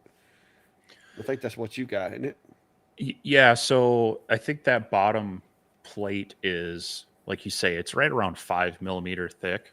So I like to make a plug to fit in there to hold it tight, out of about the same thickness, and then your cutouts uh, really can be out of what material you need. I don't go any thinner than an eighth for most stuff, but I wouldn't also go too thick for other certain items. So I think if you get any of that, if you could find exactly some 5 millimeter Luan or something for your base area, that would work fine. And then anything between an eighth and a quarter for the top would do well. Yeah. Yeah, you want it to sit down in there really good so it stays, it's secure, and it can't bounce out or move or anything like that. Uh, Belly Goat, I actually have the Niji 4 Max with the E80 module, 24 watt, and it's a hot little module for a 24 watt. And it has a long beam as far as like the focal length, so it gives you a lot more standoff from the material than some machines do. It's a good machine. The Niji 4 Max, up until the A70 showed up here in the shop, the Niji 4 Max and the Two Trees TS20, I think it was, were the only two Z-axis machines that I actually liked to use. The rest of the Z-axis on the Aixers and all that, it just drove me nuts. Kind of like Steve said about the Ikears that he has. I could never get the Z-axis to cooperate with me on those machines. Whether it was me, whether it was the machines, I don't know. But the Niji that I have, the 4 Max, it actually has the Z-axis works really, really similar to the way the A70 does, other than it doesn't have a probe. You set it based on, you basically zero it to the spoil board or the work area, and then you just add the thickness of your material plus the height above there to set the Z. It's a little different, but it works. It works well. Be right back. I got to walk to the door for a minute. Um, let's see what else we got here. How often do you clean your atom stack module? So, kind of every single laser is going to be kind of different depending on what I'm cutting and how that laser itself kind of circulates the air and how I have it in the enclosure. If I'm doing a really dirty job, so it might be a real heavy smoky engrave type thing, I'll actually, if it runs for a while, I might just pop the module off and take one of my foam swabs and just kind of clean it off real quickly. As far as deep cleaning, though, that is, I take some of that from more visual cues. I'll inspect the top of the module or the sides. If the fan looks like it's getting kind of dirty or if there's kind of soot building up on the bottom, I might take it apart and spend the time to do a little more cleaning on that. Um, but there again, there are certain materials, certain processes that are far messier and that'll happen sooner. And others, I mean, I could run a full day and it hardly looks like the module's been touched at all. So I do it from visual cues, both of did I see a lot of smoke and debris in the enclosure or am I seeing it on the module itself?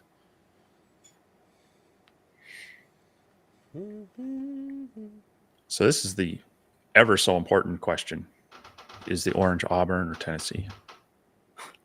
Neither. It's ash blonde, right? Yeah, technically. Uh, when I first got out of high school, the first job I ever had when I turned 18, matter of fact, on my 18th birthday, I went to work with Asplin uh, Tree Expert Company, which by no means are some of those guys experts. Uh, but I worked there for a long time, and I got used to wearing the orange shirts.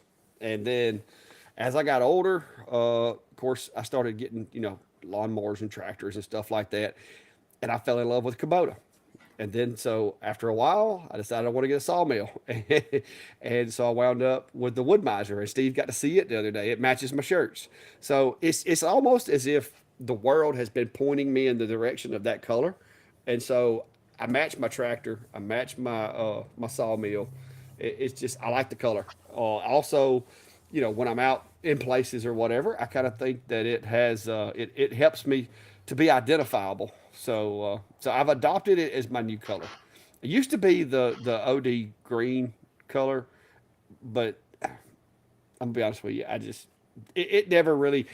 I like the OD green, but I guess because of what I've done for the past 25 years, I've just kind of lived past that. I'm ready to go with some high vis orange now. Plus, if I decide to walk up the hill and go hunting during the day, I'm good. You know, I've got my orange on. So, it's just I like the color, and my filament in my 3D printer is orange. I would show y'all my little SD card holder again, but yeah, everything I'm printing now is orange too. It's just I don't know. See, I just figured, it's like that, orange safety cone. It's like a warning to others, like caution. Yeah. Well, now it could be considered that. Yeah, there may be part of it.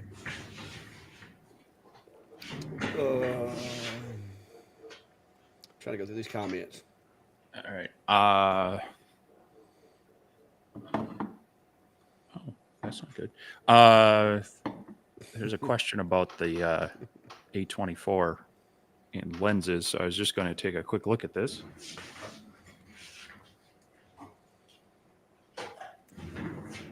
Just got to take it apart. Well, Chris, the cats don't wear collars. My cats are barn cats and outdoor cats, and they run in the woods and jump through fences and stuff like that all the time. And when they're trying to evade coyotes outside, it's my fear that if I put collars on them, they'll get hung up trying to escape from something and wind up lunch. So my cats just run around in their birthday suit.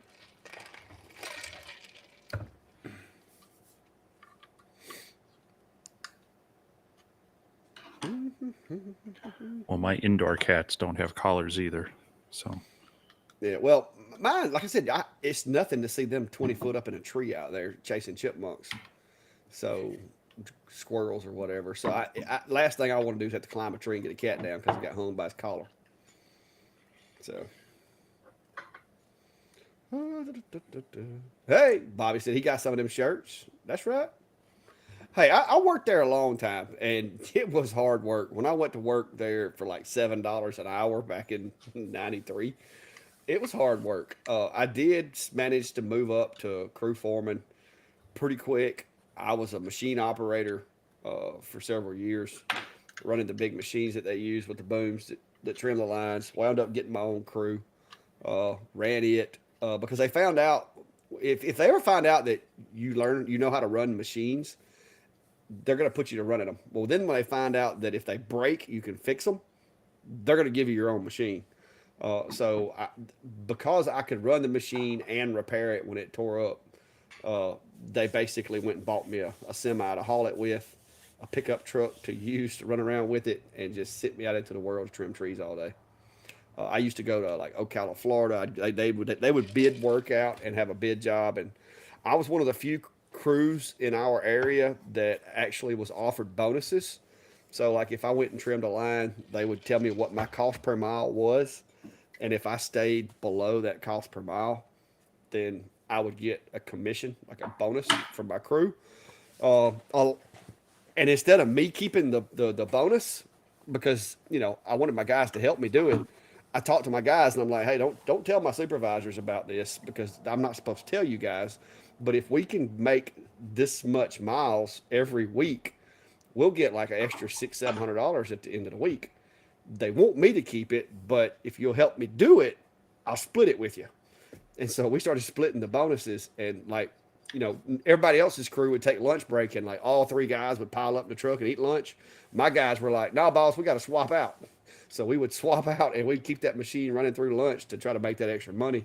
And then on payday, I would just cash the check and give them their cut of the bonus. And all the other foremen were like, "Man, how are you getting these big bonuses?"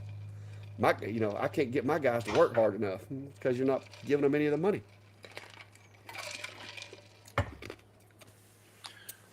All right. So I just checked this, and unfortunately, this has a 12 millimeter lens on it. So my lenses are going to be a touch too big for them. And I believe this is going to be similar with the new 40 watt and possibly the 70 watt. I'll have to check those because they have a similar style lens on there. So somebody's going to be retooling. We'll see. Hey, it's a conspiracy. They're like, we'll put that guy. We'll make that guy quit selling lenses. We'll change the size of them. Yeah. Well, I'll have to see if I can find something the right size for that or another source. But yeah, I just measured the actual glass lens on there. It's 12 millimeters exact, and the inside cap is just a hair under 12 and a half. So yeah. Timber Falls. That's a question people ask me all the time, and the winner would be that machine right there, because as I stated earlier, I sell a boatload of those stove covers, like you see propped up against that toolbox right there, and no other machine in this shop is as well suited to do them as Enclosure Zilla and the X40 Max right there. So, and it all boils down to me, which machine can I make the most money with? And if I had to pick one, all the smaller machines are gone, because even though it's a 40 watt, not a 70, the work area enables me to do more projects because I can do small stuff on this machine. But so if I had to keep one, that would be it, because that's the one that makes it, that's my bread and butter. Making those stove covers. Well, now if we're talking machines, I'm gonna have to go with the table saw. Well, they said lasers. No, it said machines. Well, I know what they meant, but I'll actually let me show you. Let me show you over here. Let me go crank this up right quick. Show you the magic.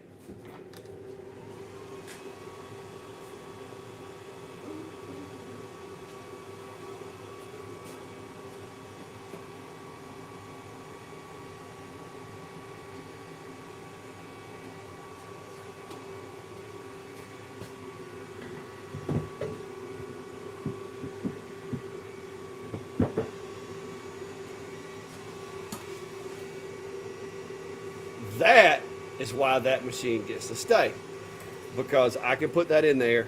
I've got a file already configured. I've got the stove cover has got its own jig built into the enclosure. All I got to do is open the file, make sure the text is correct, and send it. I don't have to do any setup. I ain't got to measure the center of the machine, the center of the board. All I got to do is open the file and hit send, and that's what I do with those. So, just like if I, matter of fact, here we go right here. So if I can't home the machine. I done put this one together. Dang it.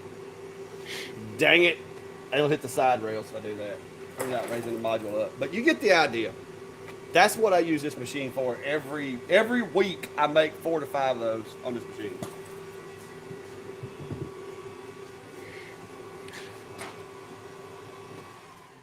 Yeah. So, I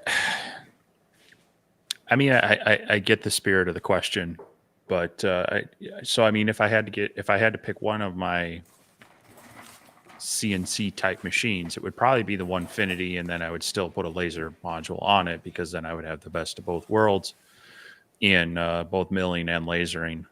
But I've, always liked to have, when possible, more purpose-built machines. The CNC is set up for milling. The lasers are set up for, engraving and such. As far as lasers, yeah,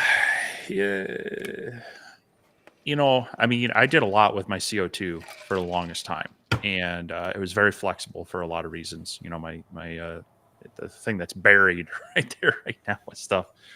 Um, so if I had to have just one laser, it would probably be a CO2 type, just because in the past I have done a lot of mixture between clear acrylic and wood and other things. But if we're just talking the diode machines, out of the ones I have, I don't know. Right now, it'd probably be a toss up between the X40, the wide one like you've got, or the S1. Both of those have done a lot of work for me recently as far as stuff. I like the width. I always like having that width. Yeah. Same thing with my CO or with the CNC machine. When I was able to extend it wider, I did. I'm not so worried about the depth, but having that width opens up a lot more opportunity for me. So in this Yeah. Now I case, wasn't I size wasn't matters. throwing the CNC in that thing because it's a. I mean, yes, I can put a laser module on mine as well, but that machine's made to do what it does. It's made for CNC work, and I can get a lot less expensive machine to do laser engraving with than tying that one up. Uh, Today I was using it as a table. Normally every day that I'm out here, I've got something running on that machine.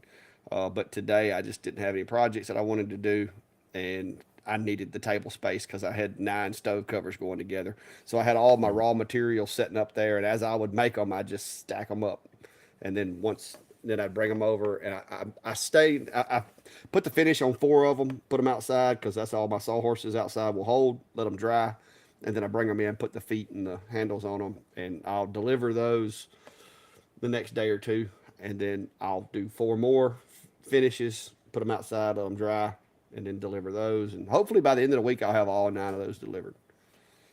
And that'll make for a nice little end of the month check. But yeah, I mean, when someone says if you can have only one machine, then that's when I start looking at versatility. Where versus if I can have multiple Yeah. machines, then that's where I start going, okay, well, this one is great at XYZ. Now, if you want, if you're primarily doing smaller engravings, a diode is going to be your friend. Diodes burn different than CO2. They're almost a little less efficient. They get a little more caramelization. They get a little darker engraved than CO2. But if you want to do a lot of cutting, then sometimes it's, so that's where you kind of get into the right machine for the right job when you have the opportunity, the space, the resources to be able to do that. Yeah. But yeah, it's like I said, I like having all of them because just like today, I had this guy over here engraving stove covers, had that guy over there cracking out bamboo cutting boards, and then I'm over here on the table sanding my tail off. Like I went through like 10 sheets of sandpaper today. It was ridiculous. Maybe you need better sandpaper. James, I just use a rattle can because I am not good with a brush and it's quicker. So if you buy rattle cans, they're easy. Which I gotta buy more. This ain't gonna work. But yeah, fast drying, bend wax. It's a little more expensive, but I'll spend more money if it saves me enough time. So doing it this way is now. If I was doing 30 or 40 of them, I'd probably put the poly in my sprayer and spray them with the sprayer and do it that way. But then I got to clean the sprayer, and that takes time. So typically, this is my friend right here because they don't want them glassy. They don't want them to look like they've got plexiglass or glass over top of them. They want them to look rustic. So the only thing I'm worried about is just a little bit of this stuff right here just to keep the moisture from wicking into them as bad. Hopefully they're going to be in new construction homes. There won't be a moisture problem, but that's all I worry about.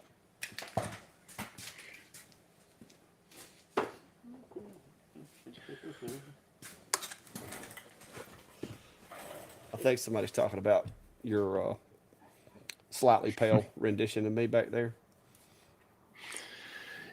Yeah, well, I need to move that thing because when I'm coming in and out of the garage door, loading and unloading stuff, I catch it out of my eye and go, there's someone in here. At least he's a good-looking fella. Yeah, that's why I jump and I'm startled. Ah! Somebody beheaded Steve on a stick. Oh, good job.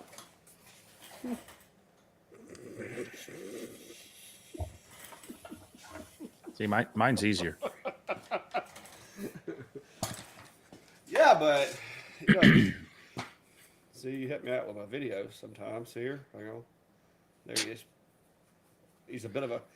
Yeah, but he's a bit okay, yeah, but you got to have it. It's got to be higher to be realistic. No, that's about right. You know, that's about right. No, that's about 6 inches too short. Oh. Jim's asking, any luck getting darker engraves with the X-Tool P2? I struggle sometimes getting dark enough engraves, especially on bamboo.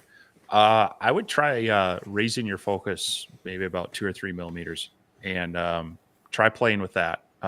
Sometimes the getting it too point focused, it's got too efficient of a burn, and defocusing just a little bit will actually cause a little less of efficient burn and it might get a little bit darker with you. So play around with that a little bit, but that's one good trick to it.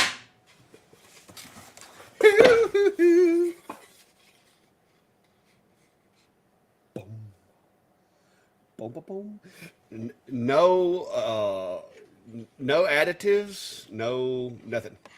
Straight off the laser, right there. 2 millimeters elevated focus, air assist, and the right speed and power setting. Now, a lot of times when they come off of the machine, you will have a little bit of like this white powdery stuff. I don't have my air hose over here, but I can spray that off with the air, and it's not as light as it looks. But if you clean it, matter of fact, let me clean this. Now, which machine were those done on? MK2. Okay, so it's not the P2.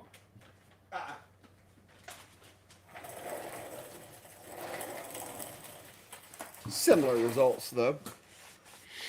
The P2, the CO2s, like Steve said, they don't tend to burn and give you that brown or black look as much. If you raise the focus up, like Steve said, it will give you a little more. So there it is with the white stuff marked off of it. Some bamboo is not going to bark as dark as other, but yeah, I get pretty good results, and that's at like 250 millimeters a second with the MK2. Yeah, and I just stay away from bamboo because I hate its inconsistency. So more power to anybody who can actually get it running well. Well, here's the thing. This is a commercial customer. At every stove cover I sell, I also sell them a cutting board. And my profit margin on the cutting boards is substantially more than that on the stove covers. So it's they requested bamboo. I just never get a consistent, across it. So for me, I just can't, I'm not happy with it. They might be happy with it, but I'm not. So I stay away from it anymore. Unless it's really small. Like the bamboo pens, that's one thing because you don't get a lot of variation in those. But when you get the different layers of it, it's too inconsistent for me. Yeah, they requested bamboo. That's what they wanted. That's what they got. And I buy them like 100 at a time, so I can get them as cheap as I can get them. And if I have a bad one or two that doesn't look good, then I can toss them, and it's minimal loss. I think my cost on those is a little over $4 a piece, so that gives me a good wiggle room as far as getting some profit out of them. Yeah, no, that's great.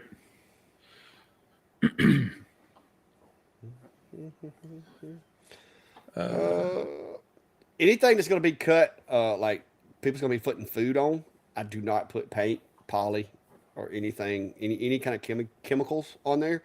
If I put anything, it's going to be just straight up mineral oil, butcher block oil, that kind of thing. And these, primarily, I assume they'll be decorative, but you never know. And so, just to be safe, I don't put anything on them. I just wash them in the sink and dry them, and off they go. Yeah, I running my LPI a little bit higher, but now keep in mind I'm also raising the focus 2 millimeters, and so there's a dynamic. Hobo did some testing the other day after seeing my video that I did on engraving the bamboo, and if you play with the settings, you can get better results. Bamboo is going to have inconsistencies between the different materials that are sandwiched together, but you can get some really good results if you play with the settings. But you got to be willing to sacrifice a couple of boards to the cause. Uh,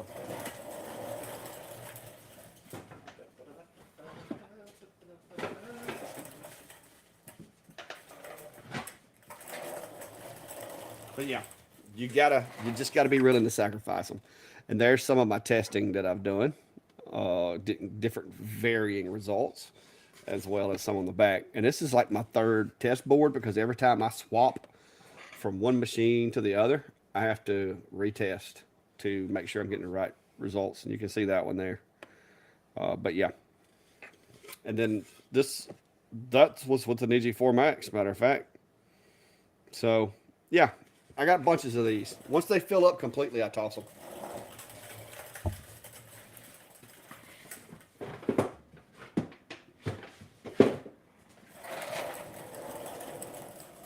But I typically buy them in boxes of 20, and I'll buy 3 boxes at a time normally. I've got just enough room to stack them up over there. I can't assign a material. Can't assign a material setting in my material library. I highlight it, but it's assign is grayed out. I don't think you're deep. You're not going deep enough. Is my guess. Hang on, let me get my Lightburn open, and we'll go over to that, and I'll show you what I'm talking about. All right, so if you set a shape or whatever in your workspace, and you go down to the library right here, if you just click right here, it's not gonna let you assign. You have to go all the way down to where it has the little color chart, and then you'll have the option to assign. So once you save those, if you just click here, or if you just click here, it's not going to let you assign it. You have to click all the way in to where the little shape is showing. So just make sure you're clicking deep enough, because I think what you're doing is you're not clicking past here, because once you click past here to there, then it'll give you the option. So hope that helps.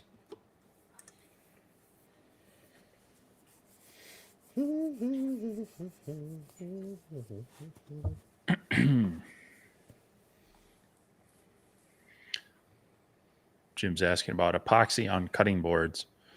And that's generally a big no-no unless you clearly label them as for decorative use only.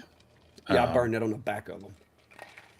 Because if they're used with cutting, the thing is as it's the knife's cutting off that epoxy, that's going to chip and crack, and then you can get resin shards into the food and such. So that's why it's generally a no-no. So there again, if you're going to do it, be very clear with the product. Send a card, burn it onto the backside, something that says this is for decorative use only and such like that. Yeah, now you like charcuterie boards, if they're not going to be cutting on them, I see a lot of people using acrylic stuff or epoxy stuff. I mean, it's technically fiberglass resin, so use your own discretion, I guess. But Yeah. but yeah, anything that if I do something, whether it's paint, whether it's clear coat, whatever it is, if there's something on there that you don't want to be eaten, I'll flip it over on the backside and put on there, for decorative purposes only. Do not use for food service. If they do, that's on them. It's not on me. It's burned into the piece, so they can't say they weren't warned. Mm-hmm.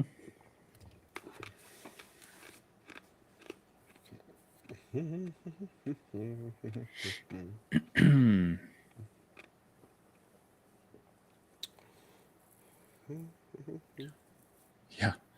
Well, Jack, yeah, if the customer requests it and they're happy with it, you're right. Just collect the check and smile. But Yeah. that's, yeah, where we tend to be our own worst critics. And so when I'm not happy with something, I struggle with, putting it forward as a product for someone to buy. So that's on me as far as that. But, it's,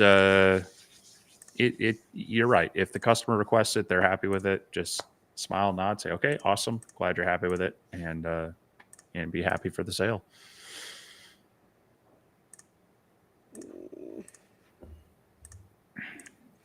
The only other thing, make sure your layer is turned on there. Who was that? Greg, make sure the layer's set to output. I can't make mine do that, so I don't know what the deal is. I just went over and tried that. So, well, Mark says Yeah. plastic cutting boards are used all the time, but I mean, like I said, hey, it is what it is. Some materials are made not to necessarily splinter as much as they just Yeah. scratch. They tend to be Acrylic can splinter. yeah, they tend to be HDPE, which is kind of like the milk carton material and such. It's a little more pliable, a little more flexible, so it's not as likely to crack and chip off. And yeah, epoxy is technically food safe. Once it is fully cured, but the concern on a cutting board is that you're going to end up with those small fractures and such. So, I personally wouldn't want a sliver of hardened resin trying to navigate its way through my, digestive system. So, not to say that it can't be done or that it isn't done, but as a person who's in business and could be held liable, I would make sure you're protecting yourself and not recommending it when it's to be used for food, or at least say like a charcuterie board. This is only for food Display. serving, not for prepping Yeah. or something like that. Just to cover it. So and the other part is you know why would you want to cut up a really decorative board? Most people are going to want Yeah. to display that versus, and Well, they've got their stuff. yeah, a lot of the stuff that I do, like I said, if it's got something on the front, a lot of people will hang them on the wall, and then they use the backside for cutting up stuff, and then when they Yeah. hang it up, they hang out the decorative side. So, but I don't do a lot of like cutting boards per se with stuff on them. Now, charcuterie boards, I've paint inlaid those and this, that, and the other, but typically those the logo is going to be off to the side so that they can put the little biscuits or whatever in the middle and then still be able to see the logo. But like I said, just like Steve said, just make sure whatever you do, put on there that it contains whatever. And if they do it, they do it. If they don't, they don't. I mean, you're not going to be able to control what people do with it. You just want to make sure that they've at least been notified of what's on there. Hmm. Uh, ah, I figured it out. Layer wasn't selected. So, yep, that'll do it. If it wasn't set to output, or if you didn't have it clicked, that definitely would cause a problem, because you have to tell it what layer you want to do it to, and you have to make sure that the layers even exists. Technically, if it's not outputting, could cause it to.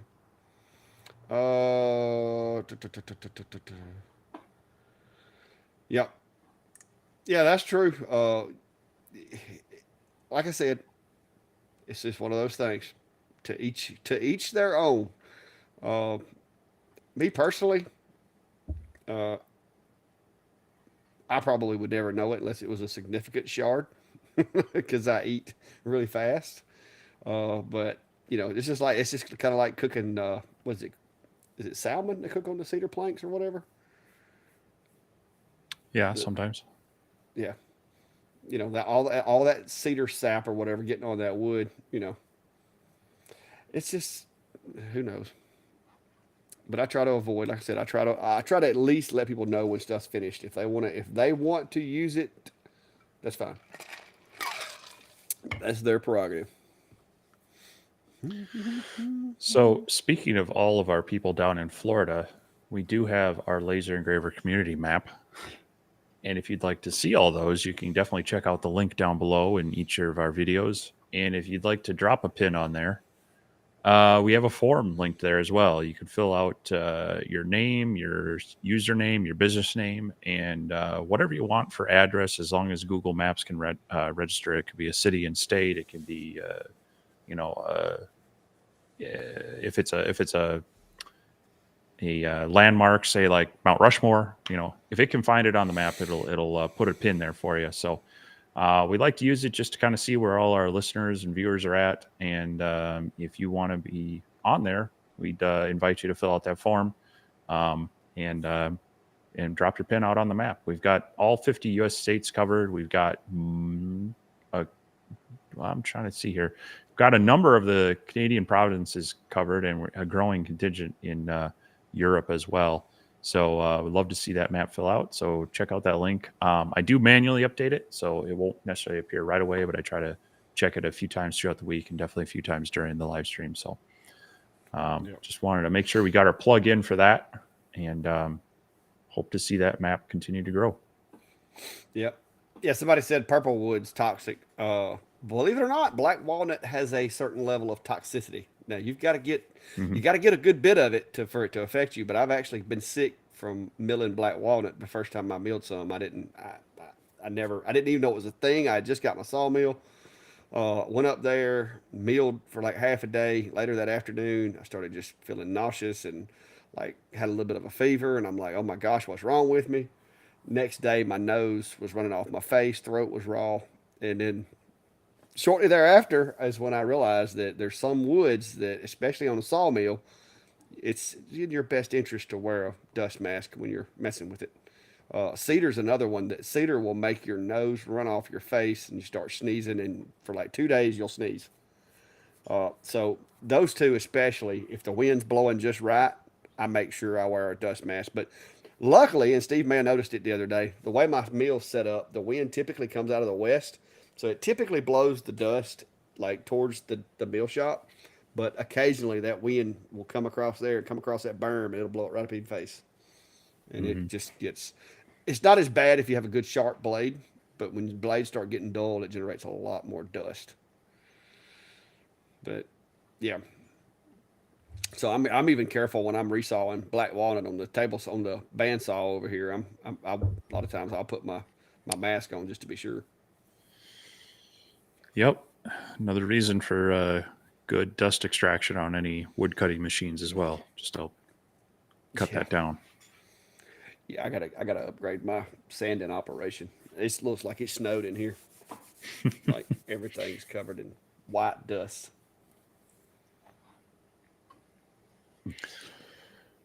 Well, we're rolling up close to 2 hours, so if you have any last minute questions or comments, now it's time to get them in. So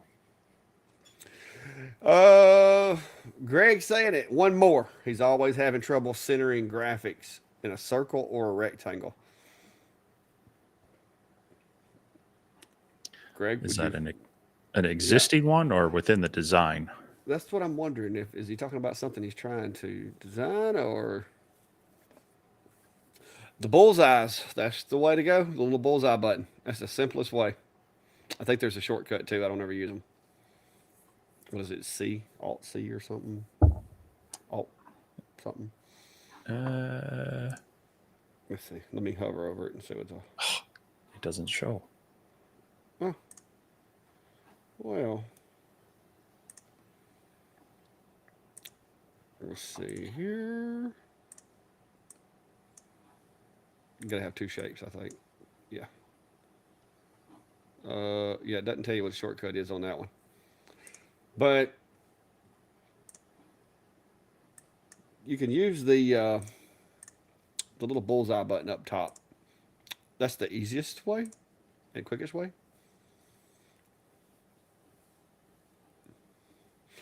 And whichever one you select first is the one that you're going to move. Hang on, we get back over here. I'm gonna go back over here. All right, so let's take that out of here. We'll do animals. Animals for 3, Alex. Well, there we go.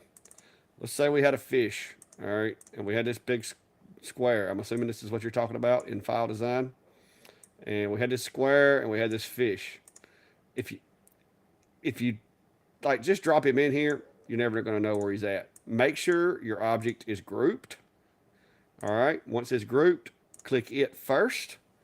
Click the object in which you would like to align it with second, and then hit the bullseye, and boom, there you go. Works the same with circles.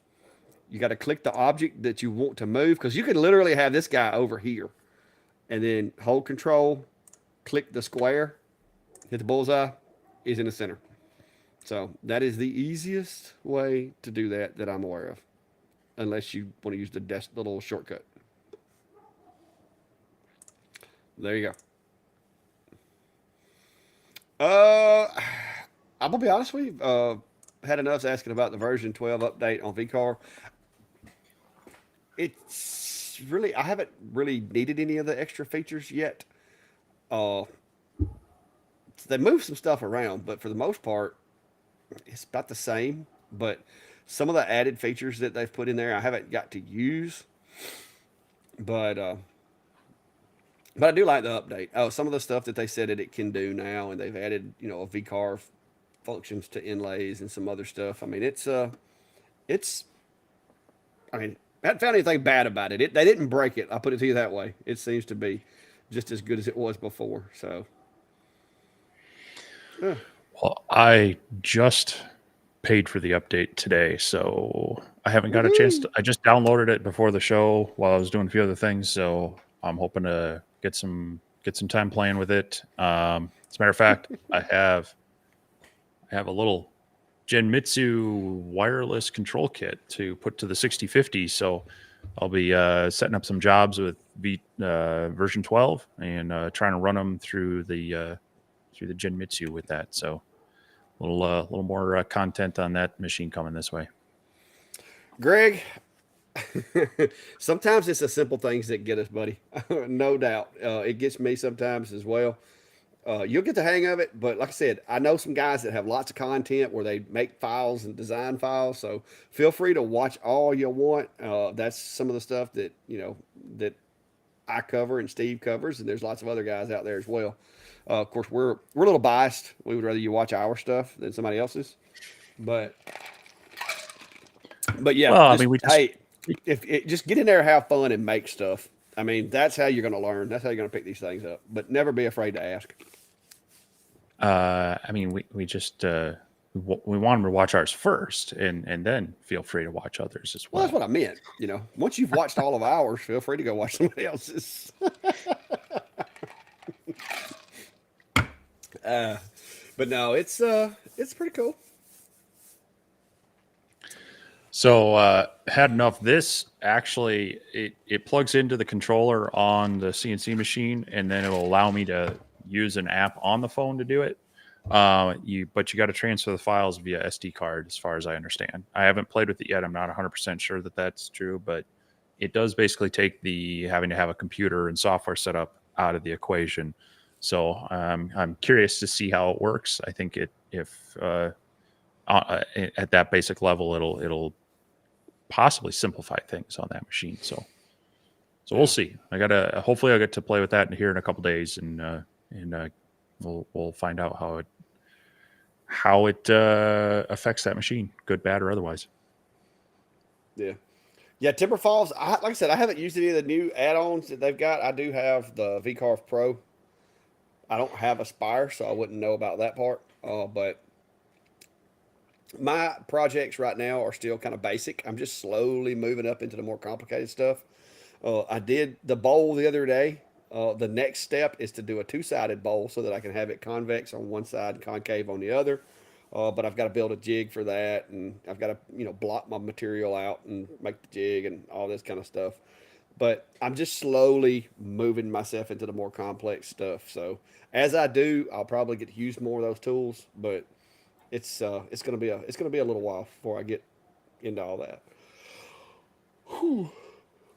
Because I really liked the little bowl the other day, but I wanted the other side to be rounded. and I've been doing some research on how to do it, best practices, how everybody else does it, and then of course I'll take like 5 different people's way of doing it, modify it, and call it my own. Because I can't do it the same exact way. Because sometimes I see things that I think would make it easier for me, and that I want to try and change and do a little differently. But anyway, well, it is 2 hours and 5 minutes, guys. Back to the old grind tomorrow. I don't know about Steve, but I've got to go back to work. You still playing hooky, or you got to go back to work? No, I've got a couple extra days off, so I'll be trying to get caught up in like I say, I got the A70. It's sitting right back here. Gonna finish up some video work with that and do a few more things before I got to jump back at it on Wednesday. So This is just a guess, but guys, while Steve was down here, I walked in the shop one day and I caught him in my enclosure that I've got my A70 in, and he had this measuring stuff. So I'm thinking he's probably going to be making him an enclosure for that thing. And I bet I know some of the design traits that machine is going to have, that box is going to have. I'm pretty confident that I know. you think so, huh? You're up to something. I'm up to something. What do you mean I'm up to something? You're doing something. I can see it in your glasses. What do you... All right. Well, let's see here. Is it this one? There we go. See, told you guys. Corporate espionage. Corporate espionage. That's what that was.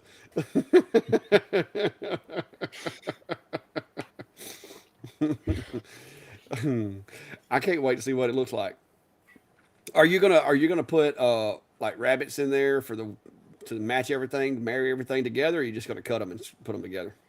No, I think this one's going to be fairly simple. I'll probably do a video on this, and I will try to use the easiest form of constructing this. So, Skill saw. Skill saw or jigsaw. I mean, I might show that cut. I mean, I've got other tools to do them, but you should be able to build this with like a skill saw, scroll saw, and a drill, maybe some wood glue if needed, but mostly just screw together, cut out with basic powered hand tools. I'm not going completely old school on this. You're not gonna go. You're not gonna get down there and chew on it like a beaver. Yeah, no. Just to kind of give the idea of like you can build this. It's not difficult, and the key there too is that what I see people get hung up on is that they try to make everything perfect. It doesn't need to be perfect. The more perfect it is, the more you're going to have to add air intake. Well, I mean, there is that to it. Yeah. That's my buddy Billy. You met him the other day. That's the enclosure that he built. He built that enclosure himself and done a really good job on it. Such a good job that he told me today the only problem he was having was it wasn't venting properly. But then he realized it was because he did such a good job building it that he had to like open it up and let some more air into it because it couldn't draw enough air to evacuate the smoke.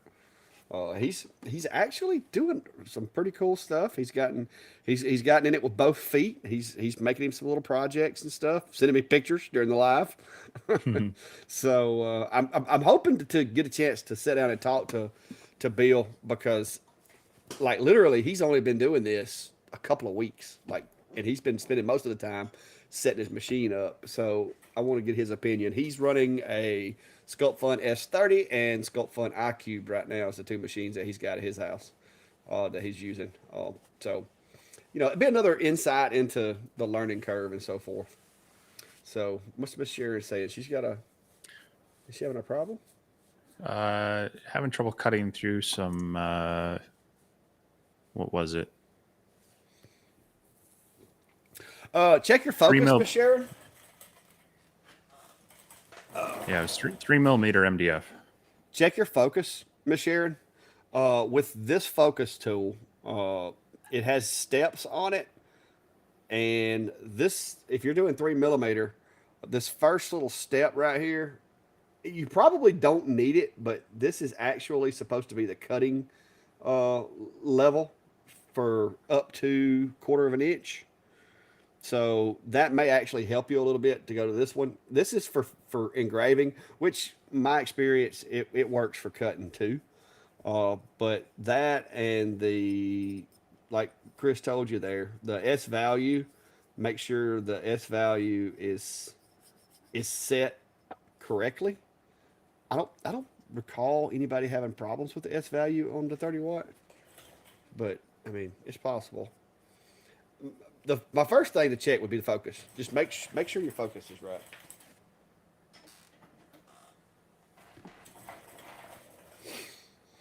All right. Well, we've officially gone 10 minutes over. Yeah, yeah. If it's MDF can be tough too, depending on the glue they use. Well, there's MDF and then there's like hardboard. And yeah, the darker stuff tends to be more hardboard, and good luck getting through that with anything other than a CNC router. You want the lighter, the real lighter colored stuff. So I bet the lightsaber could do it. you'd be surprised on some of that. So like Menards used to have full 4x8 sheets of 1/8 inch MDF, and I'd buy those real cheap. I'd cut them down. This is when I first got the laser. But then they switched to hardboard in that, and that's that real heavy resin. It's Mm-hmm. got like a waffle pattern on the back. It's just really Yeah. bad. It just you can't cut through it. So it could be material based as well, depending on, because sometimes they still label it as MDF when it definitely is not.